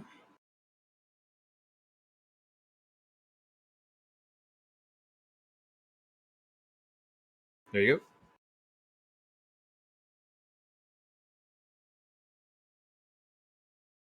And I thought I had everything set to subscribe. Yeah, there's been a lot of problems with the workshop recently in recent times with this game. It's really hard to say what it's coming from. I know Elmo knows what I'm talking about. it's been annoying, to say the least. It's been an experience for sure. Yeah. We as server operators, we have it's the woes that we have to deal with, but we put up with it because we love this game. So Yeah, I totally haven't pulled out any hairs trying to get things onto my fucking sorry, excuse my language, onto my server in these man. In these past few months. Don't worry, we're French. We're in a French area here. Ah, you're yeah, right. We're just We're allowed in to burning Paris. I love the Cool. aesthetics of this map, though. This map looks so good. It's like, I just remember when I saw this map, like, I mean, I played a bunch of KF1, right? And I remember when I heard about Killing Floor 2 getting announced, and then I looked at the initial screenshots, and it was this map. And I was just like, man, this is so cool. I still feel that way when I look at this map. Like, it's one of my favorite maps in the game, visually speaking. Yeah, this so map cool. is absolutely beautiful. I love it. It's another one that, like I was saying before, it's got like a visual storytelling to it. And with that, Sure. after 10,000 years, I have returned back into the server. Yeah, no, I agree, though. It's the same thing we said about Quarantine Breach, right? The last map that we just watched, which was made by Rewire. He does a really good job in his maps of doing that visual storytelling, right? And, like, if you're running through the map, like, you can think about, like, you know, how these cars got overturned and how they got lit on fire and, like, what was going on there before the outbreak happened, you know? And I love that so much about level design. I don't know. I'm wondering how this man in the fucking SUV drove into a subway tunnel over here by the by the cafe. I don't know what he was thinking there. Wait, where? Near the cafe. It's like in the alleyway. There's just an SUV who drove right into a what I'm assuming is a subway entrance. That actually looks like a loading Oh, yeah, dock that's it. for because I know in like Chicago and in New York they have like underground storehouses for stores, so that might be a loading bay for the the bar and the different stores that are around there. Instead of having to drive a truck down the alleyway, you just back it in there and you can unload all the stuff, and then it's all put into the stores from underground. I I see. see. I think he drove in the wrong way though. Nah, it's fine. Dude, he's just a rebel, man. He you know, you gotta respect it. He's got to stick it to the world. He's a cause without a rebel. So the hold spots I know on this map that they could possibly go for, these are just, possibilities. I'm not going to say set in stone. Is outside near the Eiffel Tower with down the stairs and all that. Or inside of the subway tunnel near that Eiffel Tower all the way in. They just hold inside that little room. Or they go for the OG hold, which is the little sky bridge in the hotel. Oh, yes. That one's spicy, but can be totally doable. That's a classic pub hold spot, too, as well. Yeah. Speaking of holds, by the way, again, we are going to have 2 objectives this game again, just like last one. And the 2 objectives, if I'm not mistaken, are on wave 8 and 9, I want to say. But I don't remember exactly what wave numbers they are, but I do know which ones they are. They are the cafe that's right by the Eiffel Tower, like you were talking about. That's one of them. And the other one is that office that's up the hill from the Eiffel Tower. So that's going to be interesting, especially that cafe. If they decide to go for that, that'll be a fun one. What were you going to say? Sorry. Isn't there another hold inside of the little, like where you'd buy the tickets to get onto the subway? Isn't there another hold like right there? In that little L-shaped hallway? Yeah, it's kind of like a T. So like you have right outside where the Eiffel Tower is, you go down where that little underneath the stairs, you got that hallway. And then there's a little ticket booth. I remember holding there one time in a game, and you'd have like 3 people on the hallway and. Yeah, that was one of the ones I described. Yeah. I wonder if they'll do that one, because I know that one, it's kind of spicy, but I think that's a pretty solid hold. I actually find that one safer than the outside hold. But it's safer and it's faster, but it's also very dangerous, right, when you have to kite. That's the thing that I was saying earlier. Like, if they decide to do that, I mean, that's actually a very viable spot for MiG V3, right? But if you have to kite, dude, that's when it gets super scary. So they may decide not to do that just because of that last thing I said. Like, that's super dangerous. They have to play so well and hope that nothing crazy happens, or else they're just dead, right? If they get pushed. So I mean, if you look at the other side of it, right, we all know where that comes out at. Up by the feeder, it's just a long staircase that's like the width of a bloat, and you're going uphill. So that's not a good, like, that would not be a good kite. You know what I mean? Yeah, for sure. We'll have to see what they do, though. Anyway, I'm ready when you guys are. Yeah, Go ahead. I'm ready. I'm good to go. Yeah, I wonder if maybe they'll do different holds on the map, because I know didn't they wind up swapping up different holds a couple of games ago? Yeah, they were doing that on Crash, and I think Ooh did that as well. Or no, it was you guys. I think that did that. It was TSG69. Like, you guys, I think you guys swapped holds, right, on Crash. No, we stayed in the same spot both games on Crash. I think CSE might have been the ones that held different spots. Got it. Yeah, it's been a little bit of a blur, admittedly. It's just so many games have happened, actually. It's kind of insane. Yeah. But yeah, we'll just have to see what they do. And yeah, CSE did do all the objectives. I'm wondering if they're going to do that again tonight. We'll find out, though. All right, you want to give them the go-ahead? Yeah, I just went ahead and told them we're ready to go, so we should be going live in a moment here. And we'll start seeing them readying up. We've already got Topwolf and Diamond Dog. They're just ready to go. I'm very interested to see where they hold, because they've been surprising everybody every time. Indeed, yeah. So we are live now, and they did spawn in here. It looks like they're going to go through the hotel first.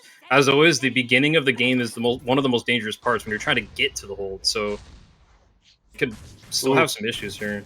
That could be an interesting thing. How about collectibles? Are they going to go to? Oh, they're going to the Sky Bridge. Oh yes, I love it already. And look, and hey, look at their perk composition, by the way. Yeah, like Elmo just pointed out. They don't have a medic for this run, so they're going to be going for that 1.5x. They may be doing that because of what happened last game. I'm not exactly sure. Or maybe it was planned like that. But they are going to be getting that 1.5x if they win this. But man, I have to say, like I've said every single time we've seen teams do this, it's really dangerous because they don't have that constant recharge rate on their syringes. They don't have medic grenades. They're really going to have to play really well and hope they don't get on the back foot. Because once you're on the back foot on a no medic run, it's very hard to keep up. So the thing about the Sky Bridge is very simple. It really only has 2 spawns, and you can really hold it very hard, but I mean, you gotta be aggressive here, because the Zeds are just pouring in. Yeah, the good thing though is that if they do have to leave, they have a lot of exits. Now, there's a good and bad thing about this. The good thing is what I just said. They got all the windows they could drop out of, right? But if the bad thing though is that if you look at where Topwolf is currently looking in that room, that's also the room they're going to have to kite into if they do have to leave this area. And that's where the Zeds are currently coming from. So they're going to basically have to run right into the Zeds to get out of this area, which is very dangerous on a no medic run, especially. Of course, they could go down the stairwell if it's all possible. They could be just picking the path of least resistance. That is true, yeah. They could do reverse kite. But another thing is, already we're down to 45 Zeds, and I feel like it's only been like 4 seconds. This is a very fast spot, right? Because a lot of visibility is blocked here. And by the way, this could very well just be a wave 1 thing. You know, we'll have to see if they decide to stay here for the remainder of the game. But I imagine they might be, because they need to play it safe, right? To secure this bonus. Yeah, I haven't mentioned... Go, you first. The beauty of this, too, is the pseudo-medic that they have. It literally doesn't have to do much to keep everybody healed. They just have to turn left or right. There's not much running or, pacing they need to do. Yeah, and I'm not a huge fan of the Corruptor Carbine, but I think if they do this hold right here, the Corruptor Carbine could actually become really, really handy. Especially not having the medic grenades and everything. Yeah. The trash wipe would be ridiculous here, you're right. It's just also with that as if they do wind up getting pushed out, the Survivalist is going to be really hurting without all the darts. Yep, that's exactly what I was saying. That's actually been legitimately what has ruined every no medic attempt that we've watched. And we've seen about 4, 5, maybe? Yeah, 5, right? Because I think you guys did it twice, and then 404 tried to do it, and Uwu tried to do a double no medic run. And every single time, literally every single time, it's been the exact same reason why the team is wiped, and it's what you just said. I think 404 tried doing it twice. I think they did it on Santa's. I think you're right about that. So maybe it would be 6 then. but It's not nobody, easy. It's definitely difficult. but nobody has succeeded. A lot of people have gotten close, a lot, Very close. but nobody has succeeded yet. So, could this be the end of the curse? I think yeah, it very well could be. the no medic really hurts on wave 9 and 10. That's when it really starts hurting.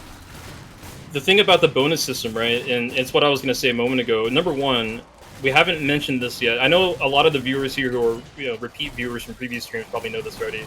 But for some of our other viewers who don't, they do have to actually win the game. They have to kill the boss to actually cash in their bonus pool. So say they've actually done like 2 objectives or something, but they wipe, they will not receive the bonus points from those objectives. You must win the match. So it's very, very risky to go for the strategy, even more so because of that, right? If they don't win, they just get nothing. And on top of that, the way the bonuses are designed is they sort of like put one another at risk, right? So by them going for this no medic run, it's actually going to make doing objectives very difficult, which if ChainSAWB Enthusiasts decides to go for, they could get some extra points out of, right? So they're going to have to like kind of weigh the pros and cons of what they want to do. I think it's Giga Chat and go for all of them. My speculation is this. I think they're probably just going to try to keep each other alive and just maximize that health bonus. So when the nomadic bonus like gets that multiplier going, that they get a really large score. I think it would just be a very bad idea to go for any sort of hold your ground with the nomadic. It's just suicide, I feel. It's important to know how the math actually works behind the nomadic bonus, right? Because what it does is it basically takes their completion score, which right now is 100, right, out of 1,000. It adds all of the bonuses that they currently have, so the 600 health bonus, right, the 2,100 from the time bonus. It sums all of it up into a final number, and then multiplies that value by 1.5. So what this means, basically, is that the nomadic bonus becomes more effective when you actually go for the other bonus categories as well. Because that's what, gets factored into the final multiplier. So my point here is that because they're probably not going to do objectives most likely, they may still surprise us, but if they don't do objectives, then they need to make up those points in another way, and that other way would probably be time, and this area they're choosing for this hold is actually very good for time. So this is probably one of the best spots they could have chosen, and it's also safer, I would say, too. Yeah. The exit out of the window, typically, like for people who've never done it, it seems very difficult. But if you know the trick, it's actually very easy getting outside the windows and just getting out of dodge. My vote, Go ahead. Yeah, my vote is they're probably going to be doing a reverse kite every time. Going back into the hotel is just never worth it, I feel. I mean, the stairwell down there might get crazy, but now that it's been widened, it probably is the safest route. Plus, they have height, right? So they have Goomba potential. They can jump on top of the larges and knock them over to get through safer. Oh, yeah. But I agree with you. If I were me, I would do the same thing. I'm actually surprised on how, short they are pushed up. They could be really pushing up even further, but I wonder why they're all the way back there. Maybe they're trying to influence the spawns to be faster, like I was saying. They could be. Like, this is such a risky run. They have to get a good time bonus here, and they need to not suffer a lot of deaths, or else this run is not going to be as worth it as they want it to be, and that could open up a window for ChainSAWB Enthusiasts to make a comeback. Ooh, Topwolf is getting a ton of meat on his That's a lot of scrakes, man. Yeah. They come. They're going to need to throw a freeze at this, I think. Yep, there it goes. This is all about execution, man. They got to play so well here. Great freeze, though. Jesus. That time. What a freeze. He got all 3 of them at that, and they just mopped them up. Very well handled. More scrakes are coming, though. Yeah, here they come. It's going to be like this for the whole... I mean, man, imagine, wave 10 in this area. It's going to be crazy. Oh, it's going to be compact. They might even have to worry about clogs. Yeah. It can get dangerous because your high-value targets might be obstructed by things like these bloats right here, right? Like, right now it's not a problem, but imagine there were, 3 fletch bounds. These bloats are going to get in the way, right? And, make it harder for them to get their shots off, so... It could be really bad.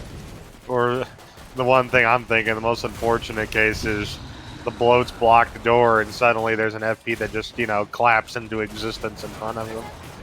Yeah, and one other thing that I do want to add, too, since we're just kind of talking about, potential pitfalls and things about this hold is, if you look at where TBG is currently standing, he's standing by that window, right? And this goes for anybody, by the way, in this hold, but looking at him particularly, if a flesh pound were to come up the stairs there and he doesn't see that, that's going to start the rage timer early. And by the time that flesh pound actually comes in, he will be enraged as he enters the room, which will immediately reduce the amount of time they have to kill that and could potentially force a kite. What Yolomancers has to avoid here at all costs is a kite situation. That's when no medic bonus runs really fall apart is during a kite. If they can keep that under control, they'll be fine. Yeah, not having that that movement speed buff from the medic makes it really hard to get away from in front of the Zeds. Absolutely, yeah. It's all about, like I said, it's all about execution. They got to be on this stuff. When those largest come in, they got to call that freeze immediately. They got to get it out there and they got to take them out like fast. There's no dilly dallying, right? In this kind of this is balls to the wall. Well, this Scrake is giving them a little bit of trouble. Nope, Topwolf managed to get it down. That could have been kind of bad, but he managed to save it. Missing the freeze there on the FP, maybe, it looks like, or unless they went for the Scrake on purpose. Oh, looks like they're calling a kite. I feel like that's kind of a bad move. It's only 20 Zeds left. I think they did that because there were two Scrakes like very close to their backline. I think that's probably actually a good idea. Yeah, with that few amount of Zeds, it's better to just pull the Zeds out and get them following you and coming from one direction rather than all. Yeah, they need to avoid dying here. They need to avoid any kind of point loss, or that, like I said earlier, that no medic bonus becomes less worthy. So I think that's the right call. Yeah, unless they have some sort of crack to, you know, hold for the stand your grounds, I just cannot see them doing it. Even the greatest team in the world would be like, that doesn't seem very good, Chief. It's risky, right? It's maybe the one on wave 10, like, could possibly be doable, but I don't know, man. It's like you said, it's if they have to kite at any point, that's very bad for them. So if I were Jenny and her team, you know, Jenny being the team captain, of course, if that were my team, I would be basically just saying, let's not even bother, right? Let's just play it safe. I think the health bonus that they're going to get from hopefully nobody dying is going to more than make up a lot of things with the multiplier. Yeah, it certainly will. I mean, you can think of every single number as being 1.5x the amount, right? So right now they have 600 health bonus. That's actually really 900, right? If you think about it. So if they can keep that number high, they're going to really get a nice payoff at the end. But they do have to win, though, too. And by the way, we can talk about it now. We were holding off that information from earlier. Yep. The boss for this round, or this map, rather, will be a double matriarch. Two matriarchs at the same time.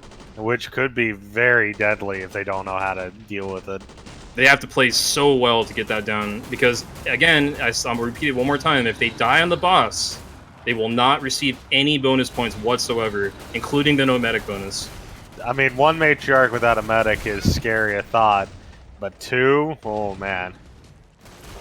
They gotta make sure nobody gets hit by any of her lightning or plasma beams.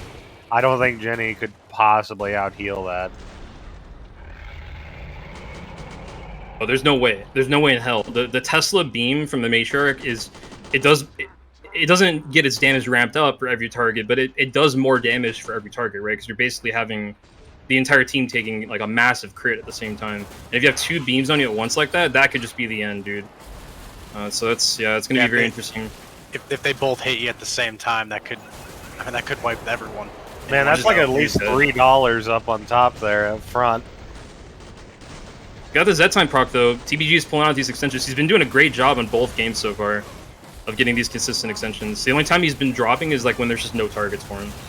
Man, though, just look at the flood of Zeds coming out. It's non-stop. It almost reminds me of the original KF2, like the beta HOE things where the Zeds just ran as fast as they could to you.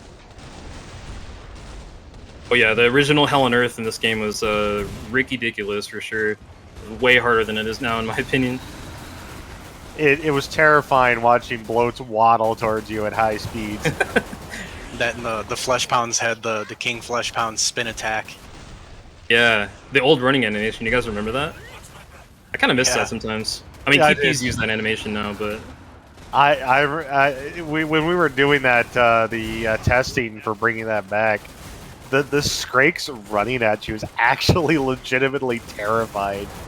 Yeah, indeed. Notice how they're leaving that flush pound body right there, decapped for TBG to get that extension. That's really good teamwork right there. Again, good trigger discipline, and they're utilizing prepping, right, which is a very high level tactic to basically give your commando extra targets for extensions to ensure he gets the 6 stack. So really good job right there. But yeah, we're wrapping up wave 4 already. It's actually making pretty good time. 10 minutes on the clock, almost wave 5 soon here. And I mean, not really like breaking a sweat, really, I would say. I shouldn't say that because the commentator's curse, right? But I mean, they're kind of manhandling this game. Are you trying to make the no medic runs cursed again?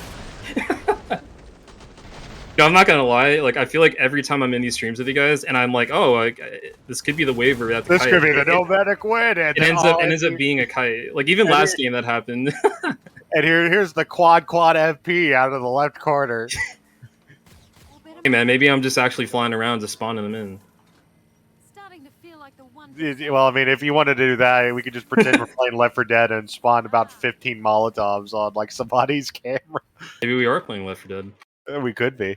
Actually, we're playing Back 4 Blood. Yeah. Who are we kidding, right? This isn't KF2. What kind of game is this?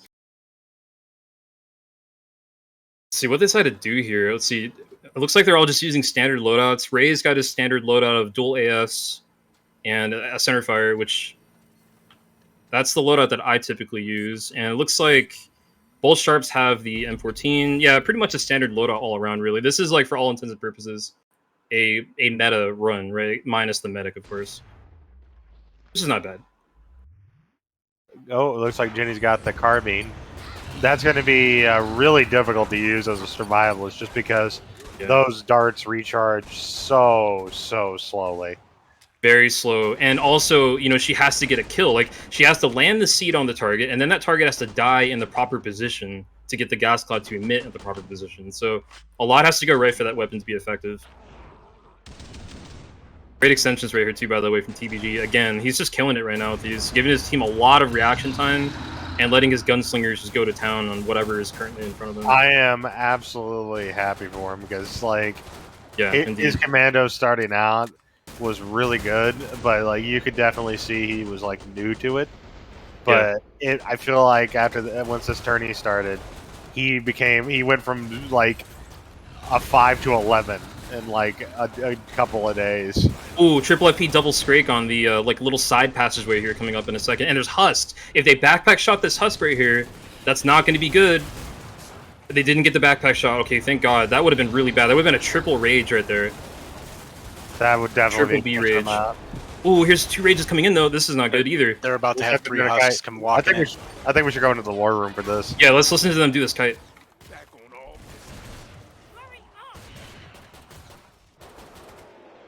But that should not happen. Yeah, that was fucking weird. It's okay. That was a lot of FPs all at once on top lane. Guys, keep going. Let's do fast reset. Fast reset. Yeah, 130. Let's go. Make it quick. Hello, Gorfiends. Can I not shoot through this? Kill as right in front of me. Right in front of me.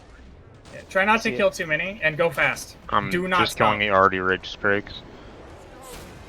Scrake close on me. Remember, I can't speed buff you, so if you fall behind, I can't do anything. Only kill things that are a problem. Yeah, let's go. Let's go. Make it fast. Keep going. Keep going.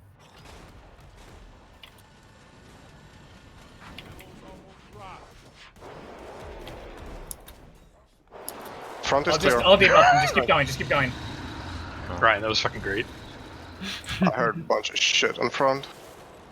Oh, hi QP. Ooh, yep. Keep going. Keep going. Run. Follow me. It's clear here.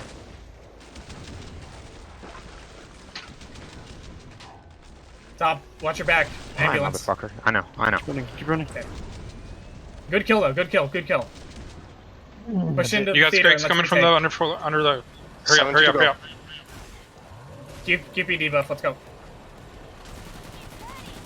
I'm pushing through. Ray, stay front. Stay on the. Stay where we are. Stay where we are. From front, We got one. I know. Gotcha. I see it.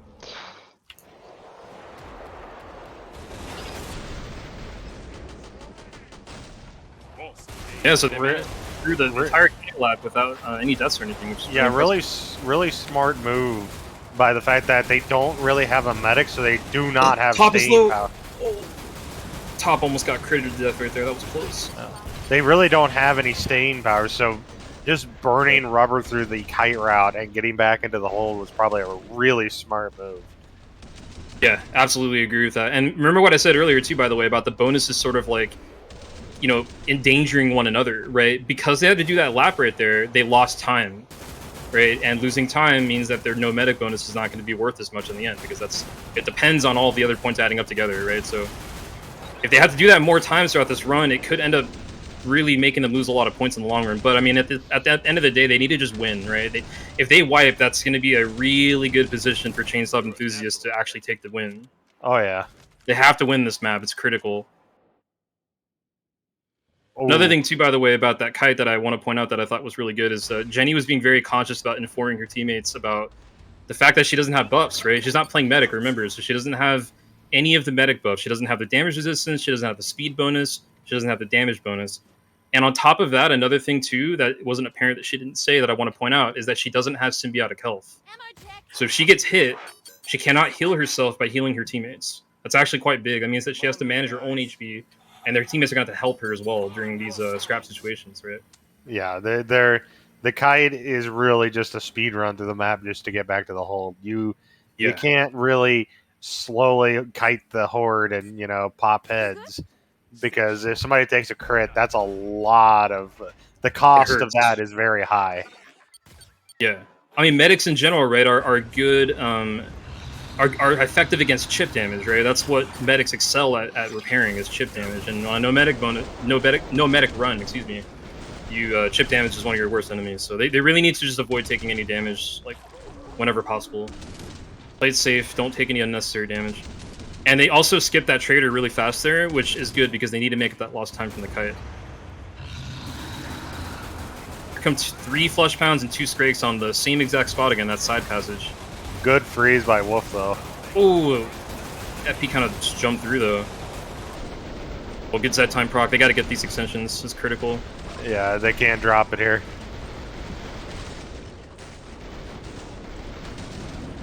Great job by TDG right here, getting that full stack of extensions, letting the team basically completely decimate that entire hallway. So they have recovered fully. Power of Commando, my friends. But it's only just started. There's still 100-something Zeds still alive. Yeah, there's still quite a bit left of the wave here.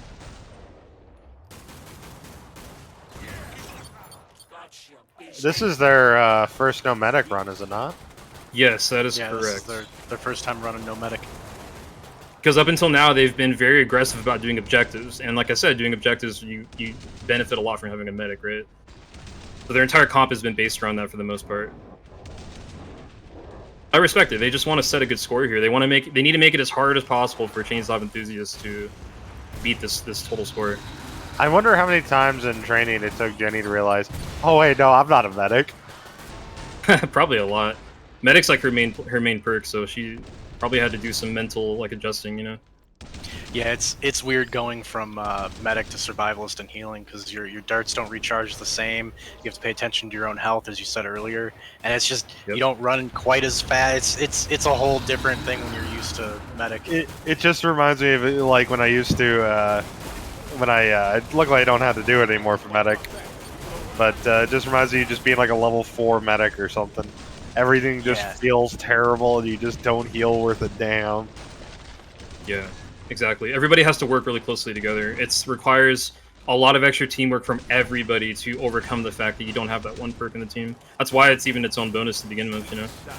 Yeah, because, you know, when you have a medic, you don't have to worry about the damage at all. So you see a teammate that's missing just a little bit of HP, you can ignore it. Yep, chip damage, right, like I was saying. Yeah, and then, you know, when you're running with the survivalists, like, yeah, they can heal, but if your teammate's really low, help the survivalist out, because that's taken a lot of resources to heal that one person all the way back full. Yeah, and the other big thing too is, since survivalist doesn't give any buffs, healing somebody that's low, that's about to get hit by another FPE, is not going to save them. They're going to have to literally have, like, they need to be on top of taking hits for people.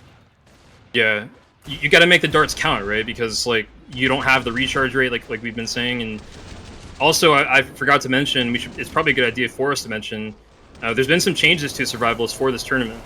Number one, or really the only thing that's really important to bring up here, is that a lot of you guys probably already know that Survivalist is able to choose their grenade.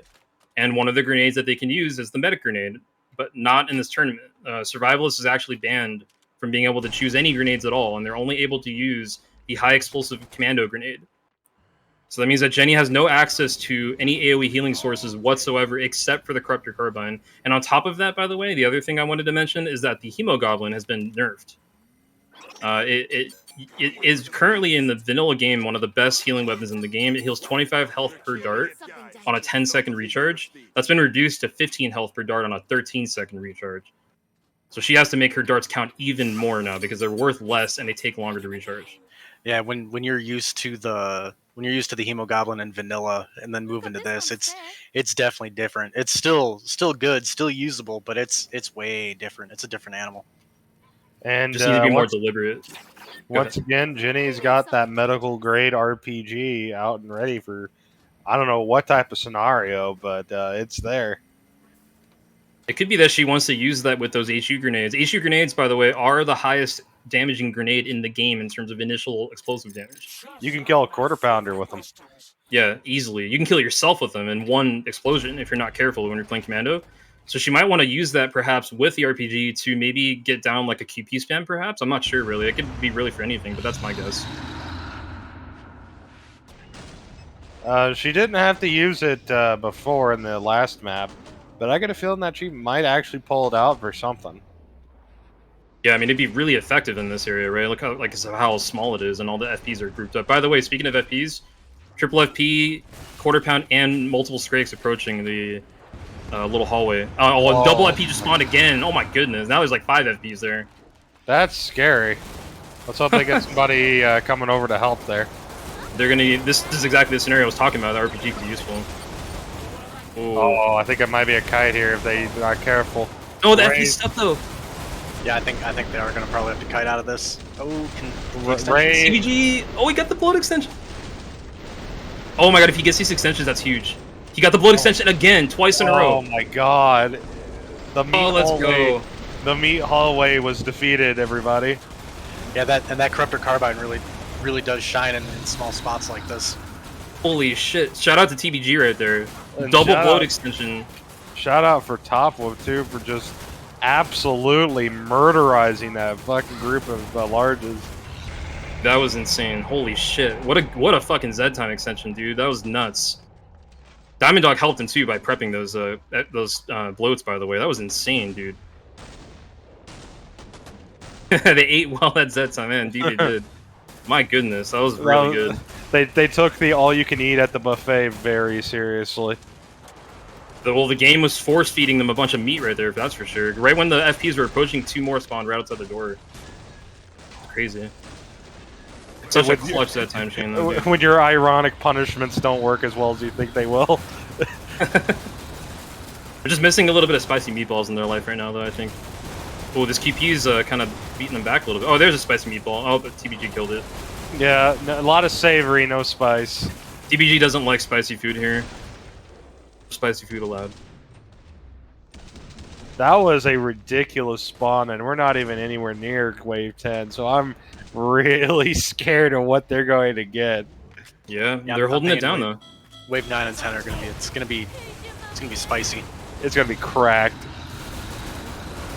Come 2 FPs and there's going to be a husk nearby them. Again, they need to be careful about detonating these husks. That's the biggest thing I'm afraid of right now, is them detonating a husk on the backpack shot.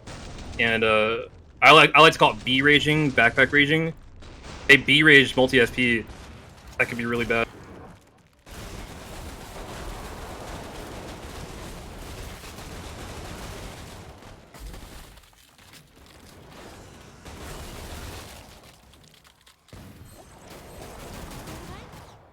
Good stuff, though. This looks like they're going to wrap up Wave 7 here, no problem. Just a couple Scrakes in the front, some QPs coming in, but I think they'll have these. Yeah, looks like they're going to wrap this up. That time popping. Yeah, this is definitely the end of the wave here. They're going to get these down. Great stuff right here from Yolomancers. This is insane. I'm honestly surprised at how clean this hallway looks right now with how much murdering's been going on. Body parts everywhere, and imagine this like IRL. There would just be body parts. Imagine the smell. It would just be atrocious. Well, hold on. Let me just go open up my settings menu and just jack my corpse limit up a little bit. Oh, here comes our first objective zone, by the way. It's the cafe like I was talking about. I honestly don't see them going for this. I don't That's believe so risky, dude. That is a hold where you have a couple people in there and the rest of the people do a normal hold because I cannot imagine having somebody hold that. Or like the entire team holding that. It would just be a cluster. Yeah, indeed. It's not worth it, I think, in my opinion. And that's by design, you know? It's part of the bonuses. That's what I like about it. You have to sacrifice some bonuses to go for other bonuses. So, well, like we expected, they're not going to go for it, and we're going to begin wave 10 or wave 10. Not yet. I'm getting ahead of myself. We're beginning wave 8 here. We're going to be fighting the bosses right now. We're going to fight the bosses with the wave at the same time. Actually, that's just time attack, basically. The Zed Horzine boardroom.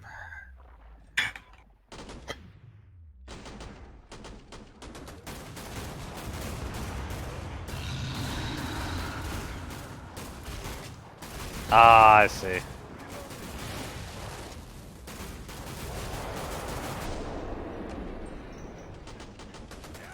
Oh, looks like we got $1 coming into Topwolf space.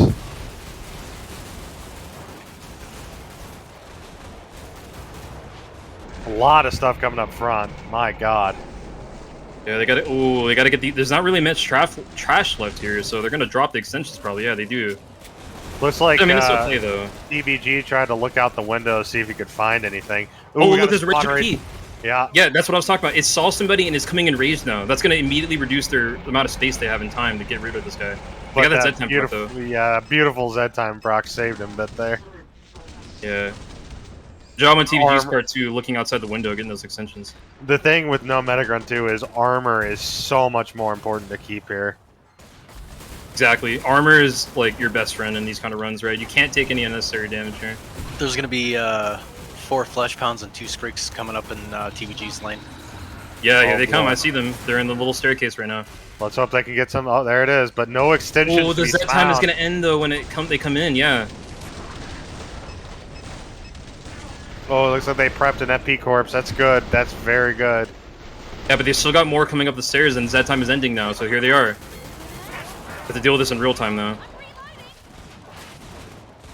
Oh, that's 3 full pounds. Yeah. Oh, they might have to call a kite here. They can do. They got to derage this. Ray's going for the derage. That's a good play. And there's a Z time. Plenty of trash. Good play right there from Ray. Getting that FP derage so they can get some more space back and then take him out right safely. Looks like good, go ahead. It looks like Wolf is the flex. He kind of went out and helped them after that. Yeah, he's just trying his best to keep active at all times, right? Make the best use out of his time as he can. I was gonna say too, by the way, about that derage. It's a really good job on everybody else's part to not immediately shoot that FP as soon as you derage, because they would have re-raged it and probably caused Ray to take more unnecessary damage.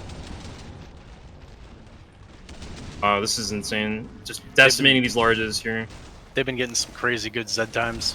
Oh yeah. Yeah. The Z time fluctuations are on point with the Zeds. Because sometimes you don't get that luxury, and you know every single time you get Z time, it's before the huge group of Zeds come in. And that's one of the great things about having 2 sharps, because they each proc Z time so much quicker. So. 5% chance for every individual headshot. Not headshot kill. Every bullet to the head is a 5% chance. Oh, Topwolf just ate a spicy meatball right there. He was a little hungry after all that. He's hungry.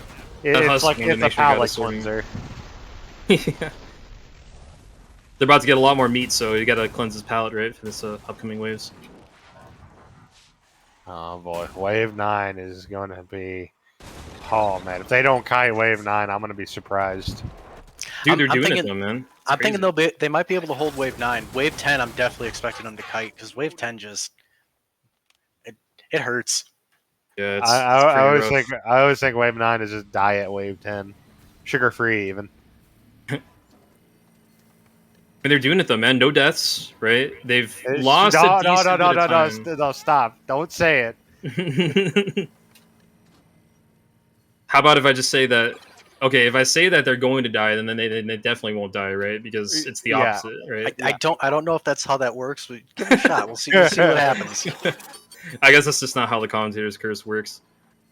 But no, I mean, like, real talk though, they've been doing extremely well. I mean, no one's died, and I mean, yeah, they've lost some time. They're not doing super hot on the time bonus at the moment. They still have 2 waves left and the boss. But I mean, that 600 HP is going to turn into 900 extra points, so it's pretty good looking, honestly. They need to complete this match though as soon as they can to make this use of this bonus. Let's see who's gonna get the huge amount of meat.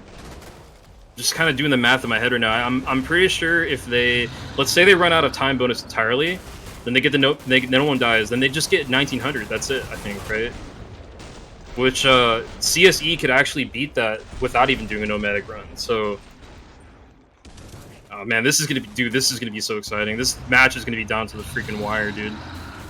Let me see the second half later. Oh, that's a lot of meat coming in top. Oh yeah. Oh, and they got the B rage like I was talking about. Backpack shock, double rage. Oh, there's a set time. TBG can't drop this or they are screwed.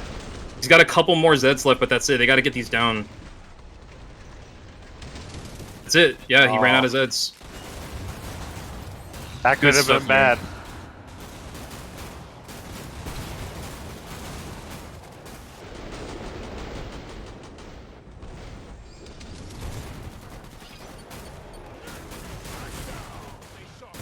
Well, another thing too, by the way, that we haven't mentioned that they need to be careful about is getting multi-hit, right? Especially during kite. Don't let FPs hit multiple players at the same time. Oh man, they got an onslaught coming in right here, dude. But Z time on cue like usual. BG's got to get these super clutch. Wow, what a performance, man. This is insane to watch. They're definitely going to be the Oscar nominee. He's freaking killing it, man. This is crazy. Oh, everybody's eating the delicious meatballs made by our head chef, the Husk. The Husk. We need to make a mod that gives all Husk chef hats. Which is really weird, seeing as this is France, and they're really showing the Italian cuisine around here.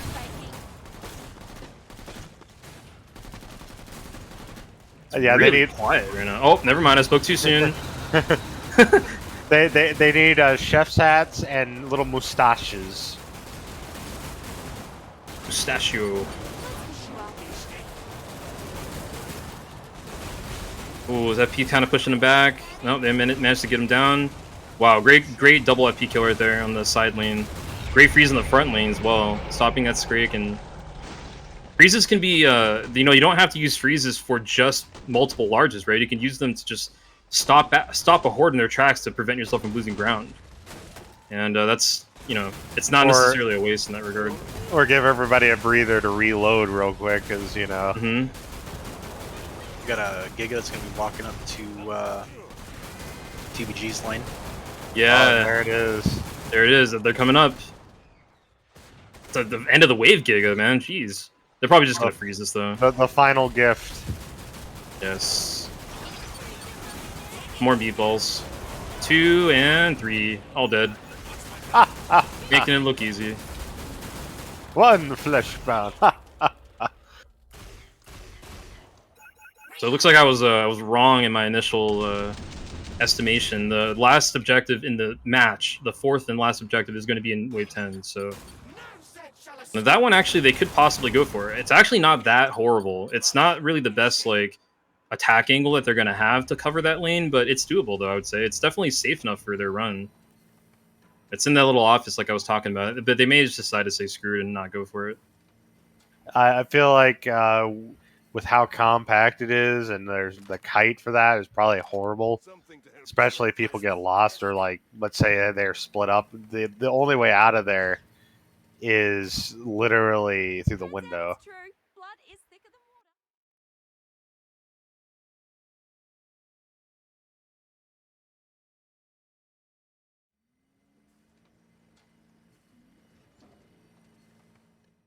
Alright, so it looks like Topwolf has got the infamous traitor bug. So he's going to have to restart and come back in. Yeah, so we're gonna give them a pause real quick just so they can get a reconnection. I will reimburse them back those points that they just lost for that death, just because he does have that infamous trader bug that prevents him from using any traders, which is not his fault. It's just the game being the game. Okay, we came prepared. We have admin commands for this kind of stuff, so. Fiddle buttons. He is coming back in. This should be a real quick intermission. It shouldn't take too long. Cue the elevator music. I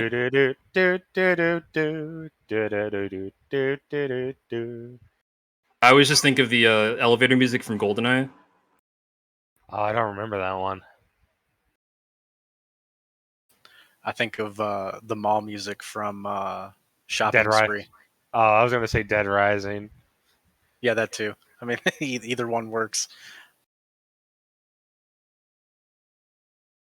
Okay, and just like that, we've resumed the timers and everything. Everything's all good again, so we're just right back to it. No problems. And by the way, it's the one that plays like in the end of the game. I'm not even gonna try and like replicate it because I'm gonna sound like an idiot doing it. But just look it up if you wanna. By the way, they're not gonna go for that wave 10 objective. Not really surprising. Again, given the circumstances of the run, so. I'm disappointed that no one's used the medicinal RPG yet. It's got to be for the boss, right? Surely. Can't think of any other reason why she would have bought that. Could be a meme. Could be.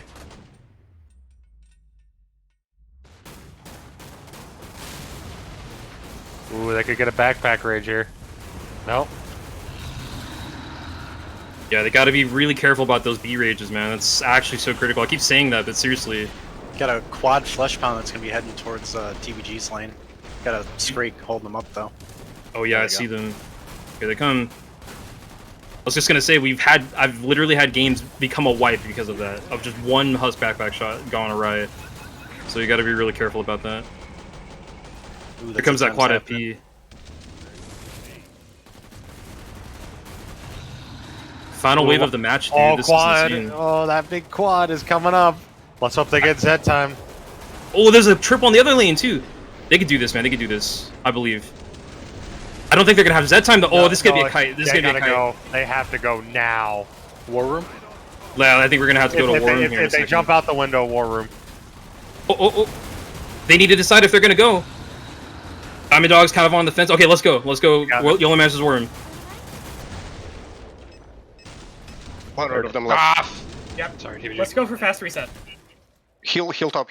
Okay, he's good. I already had him. I got him during the Z time. Gotcha. Don't kill things if we can Go for help the fast reset. Yeah. I think that would have been fine, but we got a blow in top's lane right at the end of Z time. Yeah, that was really fucking tragic. That was kind of fun. Don't really help there. And just like during the Z time because Yeah. Make sure alleyway's clear. it's just been practice on killing. Alright, let's go. Running as fast as I can. I'm checking the spawns. Okay, we're killing. Ignore these streaks. I'm debuffing this flesh. I debuffed a flesh pound in the alley to slow them all down. We are split. Wait for PPG. Okay, cool. Good freeze. Let's go. Good freeze. I have 2 left. Keep going. Yeah, one QP cutting us off. I'm gonna kill it. Keep going. Keep going. FP. Raged FP's cutting through. Fucking god. Strike indoor. Oh, yeah! Oh, I got through. Heal. Freezes. I'm taking hits. I'm at full health. I'm dead.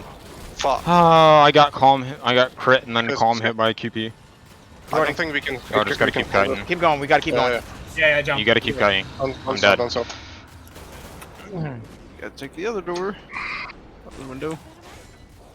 Homies, heal Jenny.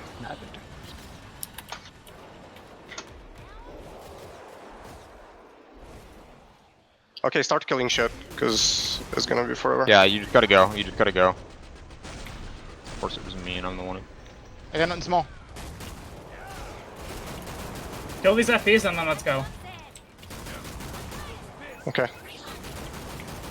Got 1, 2, 3, 4, 5 FPs. How's alley?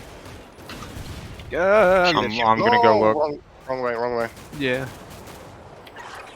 Fucking oh my god, knee heals. Alley's clear. Where are you? I'm good. Go, keep going. They're slowed down in the alley. Just go. Yeah. Cafe's clear.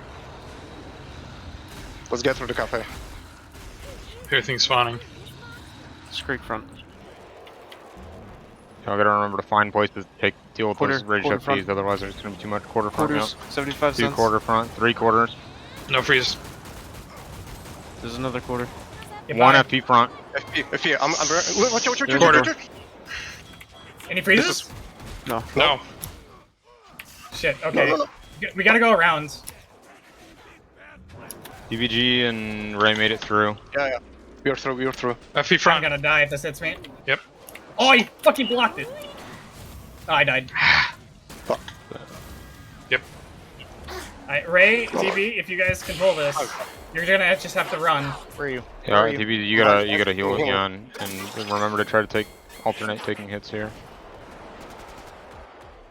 You just gotta run backwards and kill the FPs, like you don't want to take hits. Gotta Take it. Switch. Good. Yeah, there you go. Gotcha. I can't. One more rage No. coming. Another rage. Yeah, there's shit. stuff cutting you off. I think it's a little fucked here. Unfortunate. It's okay. We were just so had close. this. Oh, fuck. Oh. 30 seconds left. It's a fucking NMB curse. Wave turn white. We literally had Oh man, I'm actually super. That was so close, dude. Yeah. How many Zeds were left in the wave? Like less than 70-ish? Yeah, it was like 70 or 60, I think. Oh man, It that's was, so it was 70 tough. and most of it was raging flesh pounds. 5, And I heard that slam, dude. I feel that. Yeah. That's rough, dude. Yeah, that's what I was saying. I mean, it's a snowball, dude. It's just so like if you keep it under control, you're good. But if once you lose it, oh, it's so hard to get back under. Like, Yeah, that once you have to kite, man, that is not especially when you're used to having that speed buff and everything. It's so rough kiting. The that big map one too is so unforgiving, man. We saw them get cut off like 2 times, right? That's what I was talking about at the beginning of the match. Go ahead, Nick. Sorry. Yeah, not only that too. It's not just the speed bonus, but that damage resistance you get from the buffs really help dealing with all the rage FP hits. Yeah, for sure. You take it for granted, right? When you play a lot with medic, like it makes a huge deal because like, what is it, 30%? I think when coagulant booster is fully stacked, and that can make a flesh pound's 65 damage attack reduced down instantly to like a 41, which is pretty big. That's significant. Yeah, it makes a huge difference. It helps so much. So I'm gonna ask 2 of them if they want to come over for an interview. They're welcome to decline if they want to. They probably won't though, but we'll just see what they say. Man, that's tough though. Very much so. Because, like I said, because they didn't complete the match, unfortunately, they just dropped all of their bonuses, every single one of them. So their final score for that run is only a 981, unfortunately. So it will be 981 plus 1753 if someone wants to do the math for that. That'll be their final score for both games. And that's the score that the ChainSAWB Enthusiasts in about an hour or 2 hours or so will be looking to beat. Also, it's going to be Ray and Jenny, so let me go ahead and drag them in. 1 second. Hey, guys. Oh, I'm so sorry, guys. bad because we literally completed this on run right before we came in here, and we called the kite early. That's Go ahead, Ray. You just want to say something? Yeah, like we played it well up until the point where we tried to retake the hold. And I also wanted to show off our matriarch strat because our matriarch was super free. Yeah, I would ask you guys if you want to talk about it, but you probably don't want to because of the other match. Well, I actually specifically asked Sob for his team to not watch our game. I see. Okay. I mean, that's up to you, of course. I'm not going to force you to talk about it, of course, if you don't want to. But basically, when she plasmaed, we'd run up and shoot her faceplate off and then ignore shooting her gun. And then when her faceplate gets off, we would shoot her down to phase 2. And then when she hit phase 2, she would stun lock herself in phase change animations until she died if we DPS. That's pretty smart. I like that. So, like, the second a faceplate is gone, it's dead.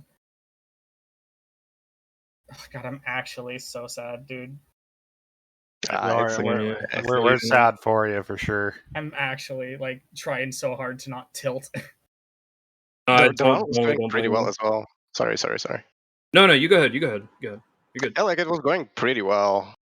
Like we were super excited at how well it was going because it We never were deathless went up to that well. wave Yeah, 10. you guys were doing really good up until like wave 10, and that is just rough.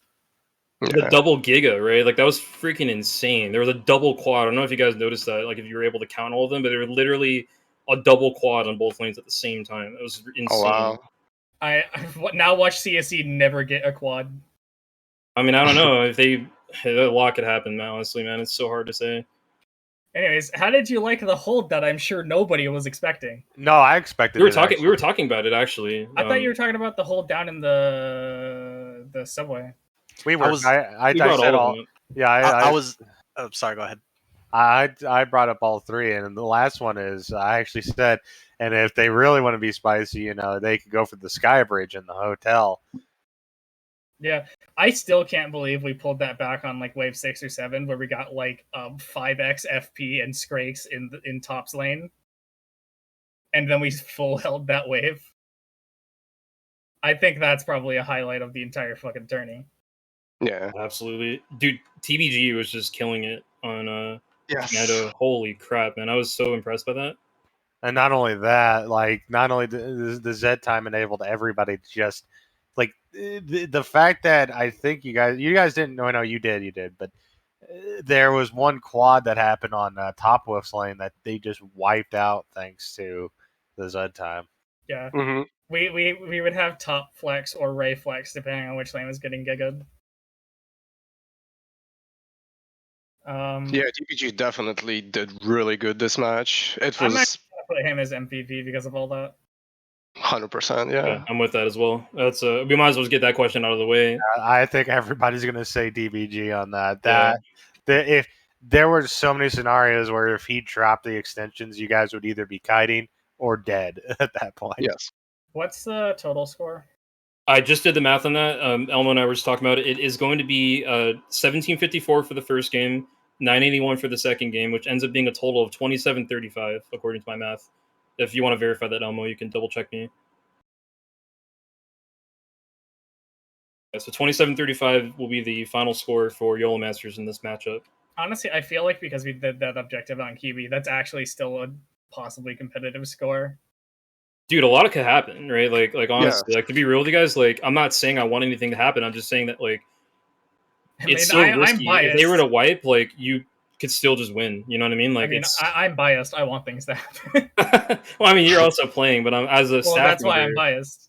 Yeah, I'm just saying, like anything could happen. Like you're not out of the game. Like obviously, like it's. I don't think we really need to say that it wasn't what you're expecting. Going for that objective on QB, I think, is what really has us in the running as well as we are. Yeah. And the fact that we got as far as we did in our other run, because the thing is that the other run, like Paris likes to be really slow, and it's actually really hard to get any bonus on that map. Like we had several ones we'd finish with no medic where we would have no health bonus and no time bonus because it likes to be slow and it likes to kill people. That's actually what I was talking about, right? I specifically, when you watch the VOD later, you'll probably hear me talking about it. But I specifically said that, like, I was explaining to them how the bonus is actually calculated, right? And the fact that the only way that NMB can really be truly worth it is if you get other bonuses with it. And because you guys probably weren't going to do the objectives, which wasn't surprising, that means you have to make up those points from other means, which in this case would just be time. Well, right? The way I did the math on it was there's 2 objectives on that map, which is 400 points, but you get a minimum of 500 points from NMB. Yeah. So doing NMB is actually worth more than doing both objectives on that map, even if you get no other bonuses. Yeah. It's in the end of the day, it ends up being the exact same scenario. Like you have to get some bonus to make the other bonus worthwhile. I don't think you really needed it in this specific case, but it helps. Yeah. It's because there were so few objectives that NMB was inherently worth more. I have a question actually in relation to. Well, actually, hold on. Sorry, I got us distracted. We were talking about MVP for a second. I think Nick said, right? Who didn't get a chance to say? Was it Freed? Was Freed the only one that didn't get to say who he thought was MVP? I think TBG definitely should get that. Yeah. He put in a lot of work and got a lot of Z time. Those window extensions were so good. Yeah, and then probably the gunslinger and Sharp that were on that back shorter lane. they also did a really, really good job because they don't have a whole lot of room to work. Yeah, And Top was killing it. yeah, absolutely. that was a tough spot right there. Everybody was killing it, man. You guys were doing fucking great. Like, it was insane. We Yeah, were like, so we hopeful. we have done that run before. Like, that was literally just run variants where it just gave us a shitty Giga. I believe you for If sure. they had played even a little nicer, we would have been fine. Yeah, I believe Honestly, that. like, if it hadn't body blocked us in the fucking door, it would have been fine. Yeah, at the hotel, you mean? At the end? Yeah. That was super unfortunate. Like, if it wasn't for that, it would have been a complete game, honestly. You would have gotten through, and you only had like 60, 70, 60 Zeds It was left. 80 Zeds when I died. Yeah. That's what's so dangerous about that map on the kite is like so many contention points you can get blocked off by Zeds. But yeah, like our matriarchs, I think our fastest kill was about a minute. For both? For both. Holy crap, that's insane. Because like we literally like on our perfect run, we dodged the first Tesla, go in on the first plasma, get Zed time, drop her faceplate on a single plasma burst, kill her because of phase change stunlock, and then Ryan just brings the other one to us. Oh yeah, we did a split there where Ryan would just kite the other one in circles until the other one was dead. That's actually really funny, but it's completely understandable. I like that. Because like we would fight the first one at the bottom of the big old stairwell. Yeah. And then once it's dead, Ryan, who was up top kiting around the ambulance, brings her downstairs. Ah, I see. And we just rinse and repeat. So she's just literally anywhere there where she could possibly interfere with you guys. Exactly. That's really smart. I like that. And we had a manip for it too. I mean, like, I was saying this before. I don't think I said this openly, actually, but I did say it to some of the teams in private. Like, you know, like we're winding down right with this tournament, which it's been so freaking awesome. I'm so happy that we've been able to like actually get through this and like put these matches on for everybody. And I'm sure you guys have had a lot of fun as well as the viewers and everybody else and staff. But man, I have so many plans for like other things I want to do. And you know, like for example, like a boss kill contest is something that I've been wanting to do for a while. I would be so good at that. You know, like how they do like Super Smash Bros. Like combo contests. You know, like imagine if we had like a boss kill contest. Destroy the targets. Like dude, I would. You be could so totally good at use that. It would be really fun. So like, don't fret, right? Like, there's probably a chance that you could show that off in the future. I mean, honestly, I just want to do a run with my team just to fucking show it later. But I think that my team is done for now. Understandable. You guys did great. Like, I just want to congratulate you guys for an amazing like run throughout the entire tournament. It's ridiculous. Like, you guys played so consistently. Like, it's just nuts, man. Like the effort and time shows. That was our first wipe of the entire tournament, and we only wiped because we didn't have a medic. Yeah, and that's not even really anything to be ashamed of. Like that's such a fucking hard run. Yeah. You know, like we were talking about that throughout for a majority of that run of that map, we were talking about all the different woes that can come out of a no medic run. So it's like, it's just difficult, you know, and yeah, you guys deserve so much credit for like how well you guys have all played throughout this entire event. It's been really, it's been a privilege watching it. I gotta ask though, how awkward was it for you to get into Survivalist, Jenny? How many times did you go like, oh wait a minute, I don't got buffs? Oh no. Once. I only had that happen once with the carbine. I'm like, oh wait, I can't buff you with the seed. And that was actually today, but I haven't had any problems getting the Survivalist because it's basically I play it the same as I do with Medic, except I have Zedsplosion now, so I can stun strikes on occasion. Like I got a couple of really good Zedsplosions during that run. I did see that actually, in fact. I gotta tell you one thing: the hardest part about getting into Survivalist was starting with the med pistol. Oh, there were at least 3 different practice sessions where I accidentally started with the fucking shovel. Oh no! Oh my god! So my team would team would yell at me before the game would start. My team would always yell at me. They'd be like, "You got the 101? You got the 101?" Yeah, that's what they were doing to me. They were bullying so many times. So many times I spawn and I have a shovel. I'm like, oh. I only did that a couple of times, but they were bullying me for it. Good stuff. I actually have a question. I think I might have had it answered for me already just by listening to you guys. But am I correct in assuming that it was always planned from the very beginning to do the second match as a no medic run, or was it because you guys wanted to make sure basically from you secured a good score? Session. Okay, so it was planned then. We basically sat down and I asked my team, "What do you think would be easier to no medic, BP or QB?" And they said BP would be easier, and we did it. Okay. Fair enough. Yeah, I was just wondering. Like, Oh, go ahead. Go ahead. And we, Yeah, and like we, oh, go ahead. Yeah, we tried both, and QB wasn't as comfortable as BP. So Yeah, we the thing is stuck that with- QB, you don't have an easy out. Yeah. That's actually what I was saying too. Even like the initiation for the kite on Quarantine Breach is way more dangerous than on Burning Paris. Like overall. I was just you're asking. lucky if you get into a kite there, really. Yeah, for sure. I was just curious. That's all, because like I was wondering when I didn't even actually notice it. I'm not gonna lie until Elmo brought it up. Like he was like, "Oh, they were doing a medic bonus." I'm like, "Oh yeah, holy shit, they are." And I when I first saw that, I was just thinking in my head, like, I wonder if they did that because the first match didn't go exactly the way they wanted it, and they just wanted to give themselves a buffer, you know, to make sure they really lock in a good score, That or if it first was match always planned. decent. Oh no, I wasn't saying like anybody did bad or anything. I just like wasn't sure, like if you know, I like obviously I don't know your guys' practice, so I didn't know if the first match went exactly how you wanted it to go, and that was why you did about it, or what if I it was was planned. expecting. You know. Okay, fair enough. I think our best score on that was like a 22 something. I see. So we weren't super far. Like we were literally just health bonus off that. Yeah.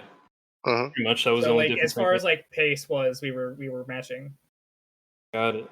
Yeah, that's it for me. Then that's all I wanted to ask. And then I think our best for BP was like maybe 1900. Because BP is so fucking slow. Yeah. So the question I gotta ask is, how are you feeling, Ray, from killing all that meat? I don't know. Like I feel pretty good. It's like it was the amount of practice we did just those last 2 weeks is insane. I realized before the second match began, I have put in 200 hours into killing Flora over the course of this tournament. Yeah. My goodness. So like the team synergy, like all the callouts. Sometimes we didn't even need callouts, and like it worked perfectly. So yeah, Yep. it It's insane. 200 hours of just like for the tournament only. That's honestly well, I did, like humbling. 3 CD games. Still though, that's crazy. I respect that. Yeah, Tamari respects that, but get on his level, get 6,000 already. I was gonna say. Hey, that no, I, hey, no, hey, no. I was gonna say I was going to miss Friday practice this week, and it was gonna be the only practice the entire tourney that I missed. And then my class let out an hour early, and I made it anyways. So I was at practice literally every session we did.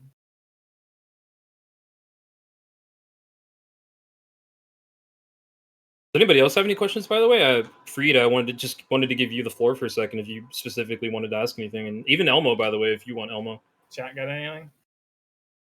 Chat's been asking, but some of your teammates have actually been answering them as well in chat. So Ethereal, yes, we have held that on BP Wave 10 like 3 times. Yeah. We have done it. Yeah. We just got bad RNG on where the largest spawned. It was really up to RNG. Like sometimes we had wave 10 where everything was coming like in these small waves, and we were able to handle it quite well. Like sometimes And wave 10 is sometimes- free. Sometimes wave 10 is worse than what we just got. yeah, Yes. that's just part Also, of the unfortunate like spawn randomness. That's like even with CD, right? Like we can't. I think I said this before, but even with CD, we can't fully control exactly how everything spawns. Yeah. Yeah. What were we gonna say, Ray? Ilith, not literally every day was practice, but every day we had practice, which was almost every day. Yeah. So I thought the question from Ethereal, and he asked me why I used magnums on those stairs during the wave. I think it was wave 8 objective on QB. Yes. Yeah, so like it was quite simple. I didn't feel like using SPX there, and using AFs and magnums. It felt natural there, so I just went with it, and it worked quite well. And I just stuck with it ever since. I gotta say, I was a proud boy there during that QB game. I saw you basically replicated the exact way that I played that lane, Ray, on the main hold. I was like, hell yeah. Yeah, I was watching lots of videos, and like in general lately too.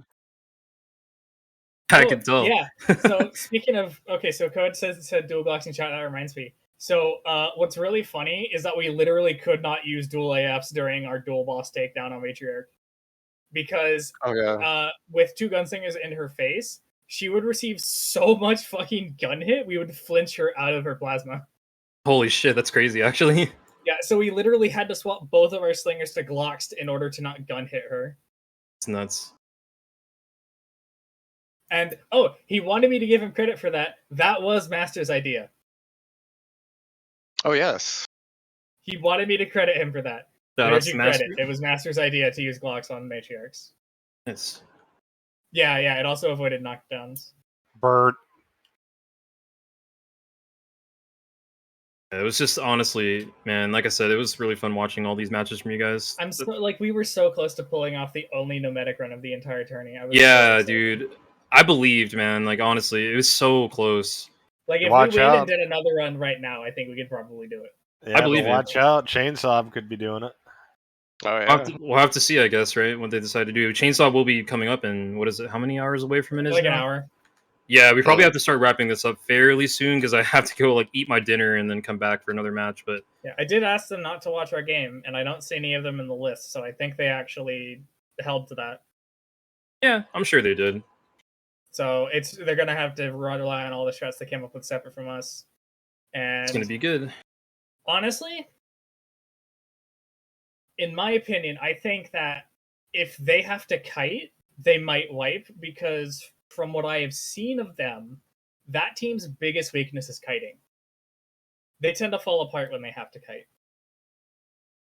Yeah, I mean, it's what got them last week, right? On Crash. So, but you never know. They could have sat down and specifically focused on it. So. But I still think that it would be their weakest point. So if they get forced to kite on either map, I think that could either be catastrophic or a wipe, and we'll just have to see. Yeah, we'll have to see, and that's why I said, like, you know, again, the final score was 27-35, a 17-54 in the first game, 981 in the second game due to the wipe. So again, 27-54, 27-35. Excuse me. That's still not super far off of my projected score. Like if we had gotten no bonuses on BP, we're only like 600 points off. It's not, and my whole point again is that like it's anything could happen. It's really like not. It's anyone's game right now. So, I definitely it's gonna be. So I can be sad, interesting, but I don't feel like we're completely out. Yeah, like, you're not. Even if they don't wipe, they still need to play like really fucking well. It's gonna be damn close either way, right? No matter what. So it's gonna be really fun to see what they do coming up here in the next like hour and a half or so. Hour really. What do you say we get 2,800? 27-35 was the final. Getting a 3K between the two maps would be. Oh, you'd have to like plug and play perfectly and play blazing fast. But we'll have to see.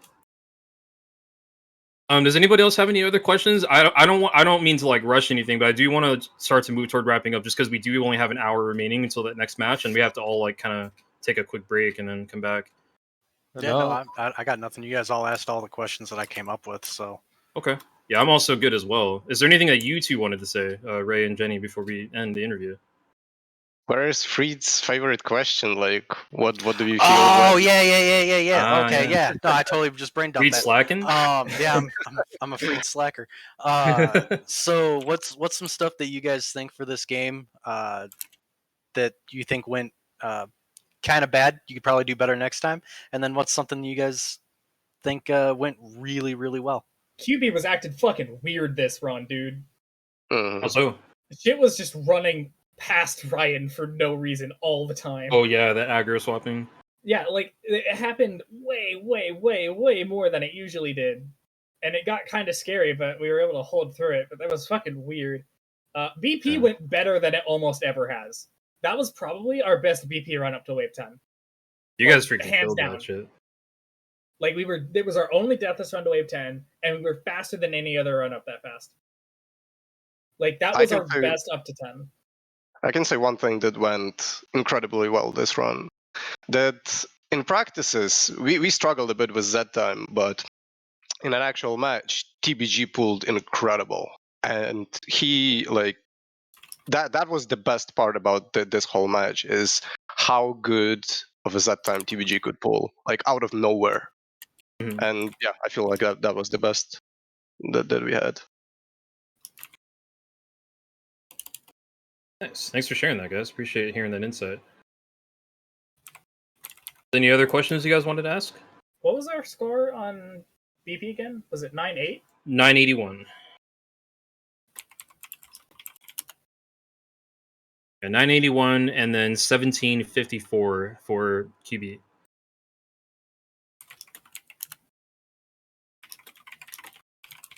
All right, I think that's probably going to wrap things up for us here. I'm going to start moving toward ending the stream here so we can get ready for the next match. So I just wanted to thank both of you guys again. Thank you both for being here, talking with us about the games, sharing your insight, and also thank you to the entire team, the Yolomancers. Again, it's been a privilege watching you guys. It's been so much fun. I'm so happy that we've been able to actually get this far and like have all these matches play out in their entirety. And yeah, I mean, it's just going to be super cool. And I hope like this goes for everybody, by the way, even the teams that ended up getting eliminated along the way.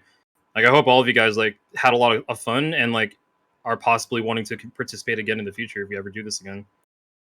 Yes, just wanted to express like how great this whole tournament has been. It was maybe my second CD experience in the 900 hours I got, so it was like incredible. And yeah, like everything was really well organized. All the streams, all the stuff, like all the matches. It was really enjoyable, and I had a lot of fun. So yeah, thank you. Yeah, you're very welcome, man. That's great. That makes me really happy to hear that. That's the entire point of this entire thing was to bring people together and show people like how fun CD actually is. Like it gets a bad rap from a lot of players, but it's like it really is just a lot of fun, and that was the whole point. And yeah, it's just having a good time, getting everybody together. So I'm happy that you feel that way, and I'm also hoping that maybe in the future, like some of the players who were just playing as regular players, maybe they even sign up for captains or something next time. That growth. We all know that shooting heads is fun, but advanced shooting heads is even funner. Yeah. Oh god, yeah, Code. Our fucking the Scrake stragglers we had on QB? Those were by far the worst Scrake stragglers we've had on that map. We basically almost had none the entire time we were practicing. We were joking that we need to probably install maps or GPS locators on their chainsaws. Yeah. They stop getting lost. Yeah, seriously. We didn't have anything like that. Saying they needed to have a target finder. Also, was choke point collision supposed to be false? Yes. Okay. That parameter is a little bit weirdly described. It's actually inverse. So when it says false, what it's basically saying is that the game will not allow Zeds to walk through one another. Oh, okay. So false means do not allow Zeds to walk through one another. And on Crash, it was set to true, right? Because of X-Files. Maybe. I don't know. I felt like I saw a Fleshpound walk through a Fleshpound at some point. Yeah, because it was set to true. Because it's true as in like do let Zeds walk through each other. Oh, I see. I don't know. It could have been something else, but it definitely was on though for this. I saw it like in action. Like when you guys were on the side lane where Topwolf was, like if you had choke point collisions turned on, they would have just walked through one another straight up. Well, what I mean is I feel like I saw that happen once while he was doing that lane. Yeah, it's hard to say. Is like the thing that Tamari explained in one of the streams, that when FP rages, his collision box like shrinks, so other FPs can walk through him. If I remember that correctly, of course. That was what I said, and that definitely wasn't happening because I was watching the FP or like body blocking one another. Okay, I see. Yeah. Okay, guys. Anyway, sorry. I don't want to have to like pull the plug, but we actually do have to get ready for the next match. It's going to be in less than an hour. So thank you guys both again for everything. It was a lot of fun watching your team play throughout all the tournament, and thanks for coming in for the interview. It's been a lot of fun. Let's see what happens in the next half of the match, which again for everybody will be in about 40 minutes. I'll talk about that more in a second. I thought it was in like an hour. Not at 6:30. Yeah, but we'll be going live like a little bit before so we can do intros and all that. But yeah, thank you both once again, Ray and Jenny, for being here, and we'll catch you guys, whenever the next time is. And before I go, as I say, you could argue Yolomancer wins either way because ChainSAWB is a former Yolomancer. This is true. All right, guys, take care. Okay. GG. Yeah. Bye-bye. Thank you. GG's. All right, guys, that leaves just us four again. So, like I said again, I want to thank everybody for showing up. All the viewers, we reached 50 viewer, like 53, I think, peak that game. Elmo could probably tell me that later. But yeah, it's just been a lot of fun. Thank you so much for coming out and watching. We are going to have our next match. The second half of that matchup will be played by the ChainSAWB Enthusiasts at twitch.tv/ I think it's Boris's channel, so Boris the Animal TTV. If maybe somebody could type that into Elmo's chat for me, please. We'll be there in about an hour or so. It's 6:30 p.m. Pacific Standard Time. We'll be at that stream with the final half of this matchup, and that match will be the final match of the tournament. It will determine the winner.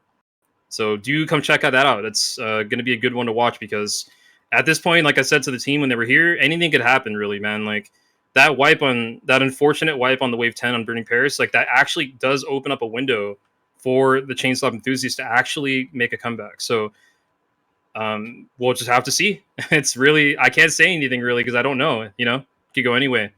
But yeah, once again, thanks again for all the viewers coming out, checking the stream out, checking out the tournament, supporting us. We appreciate it. Thank you to the staff, Nick, Freed, and Elmo for being here with me. And that's all I've got to say. So I just wanted to open the floor to you guys one last time to say what you got to say. And I think we're going to cut things off there. I hope everybody enjoyed and get ready for the next match because it's definitely going to be just as hype. Hell yeah. Yeah, I can't wait to see it. Can it start now? I know, right? I do need to eat dinner, though. But once I get my food, I'm more than down to just watch. Speaker needs food badly. Food's for the week. You can eat later. No. How about you, Elmo? You got anything you wanted to add on real quick, buddy? I don't have a whole lot. I've been more or less not here for a little while, setting fixing up the scores and such. No I sent you the entire thing. Like it's ready to post. Yeah, I'll do that after this is over. I also added 2 more commands, Boris and Tamari. Nice, thank you. Yeah, so I did see everybody in chat posting that. Thank you guys for doing that. I might as well really quickly throw out the plug. If you liked what you saw and you thought that looked fun, that was Controlled Difficulty, which is a KF2 mod that lets us basically control the difficulty, so to speak. It lets us basically set anything to whatever we want. We use it to make games that are a lot harder than hell on earth, as you saw there during that match. It requires a lot more teamwork than usual, a lot more coordination, and it's just a lot of fun. And if you thought that looked fun for you, come check out our community at discord.gg/Tamari. It's pretty much the biggest NA group as far as I know currently. We have, how many people are there in there now actively? Like 50 to 100? Just like in CD alone? We're somewhere in that number, yeah. Yeah, don't worry. We do GG all the time on our thing. Oh, yeah. If you like getting rained by 150 flesh pounds at the same time, like, you know, we got something for everybody, basically. So discord.gg/Tamari, come check it out if you want to hang out with us. Everyone's really nice. A lot of the really good players are hanging out here too. So if you want to like meet some cool people, come hang out with us. Tons of resources too. If you want to know anything that you want to know about Killing Floor 2, you can find there too. Yeah, and that's resources both in text and in video and like in other people. It's really, really great. Even if you don't learn well from reading a guide or watching a video, you can always just talk to someone and they can teach you something that you might not have known. I've even seen things that I've never seen in any of the documentation. I've heard from other people in there. It's super helpful. There are some of the best players at every perk that I know about here that hang out. They're active too, so. And hey, you might even get to meet Fat Cat. Oh yeah, let's leverage him now. Fat Cat does make an appearance every now and then. Hey man, Fat Cat's the KFT. He's the definitive KFT celebrity. This is true. But he's very rare. He only comes around every once in a while. But anyway, no, real talk though. Like again, if that looked fun and it's something you're interested in, come check it out. We really just like to have fun with the game and want people to get people into higher level play. That's the point of this tournament. So. Yeah. Anyway, that's all I've got to say. Again, the last half of this match, rather, is going to be 6:30 p.m. PST, twitch.tv/SportsAnimalTTV. We'll see you guys there.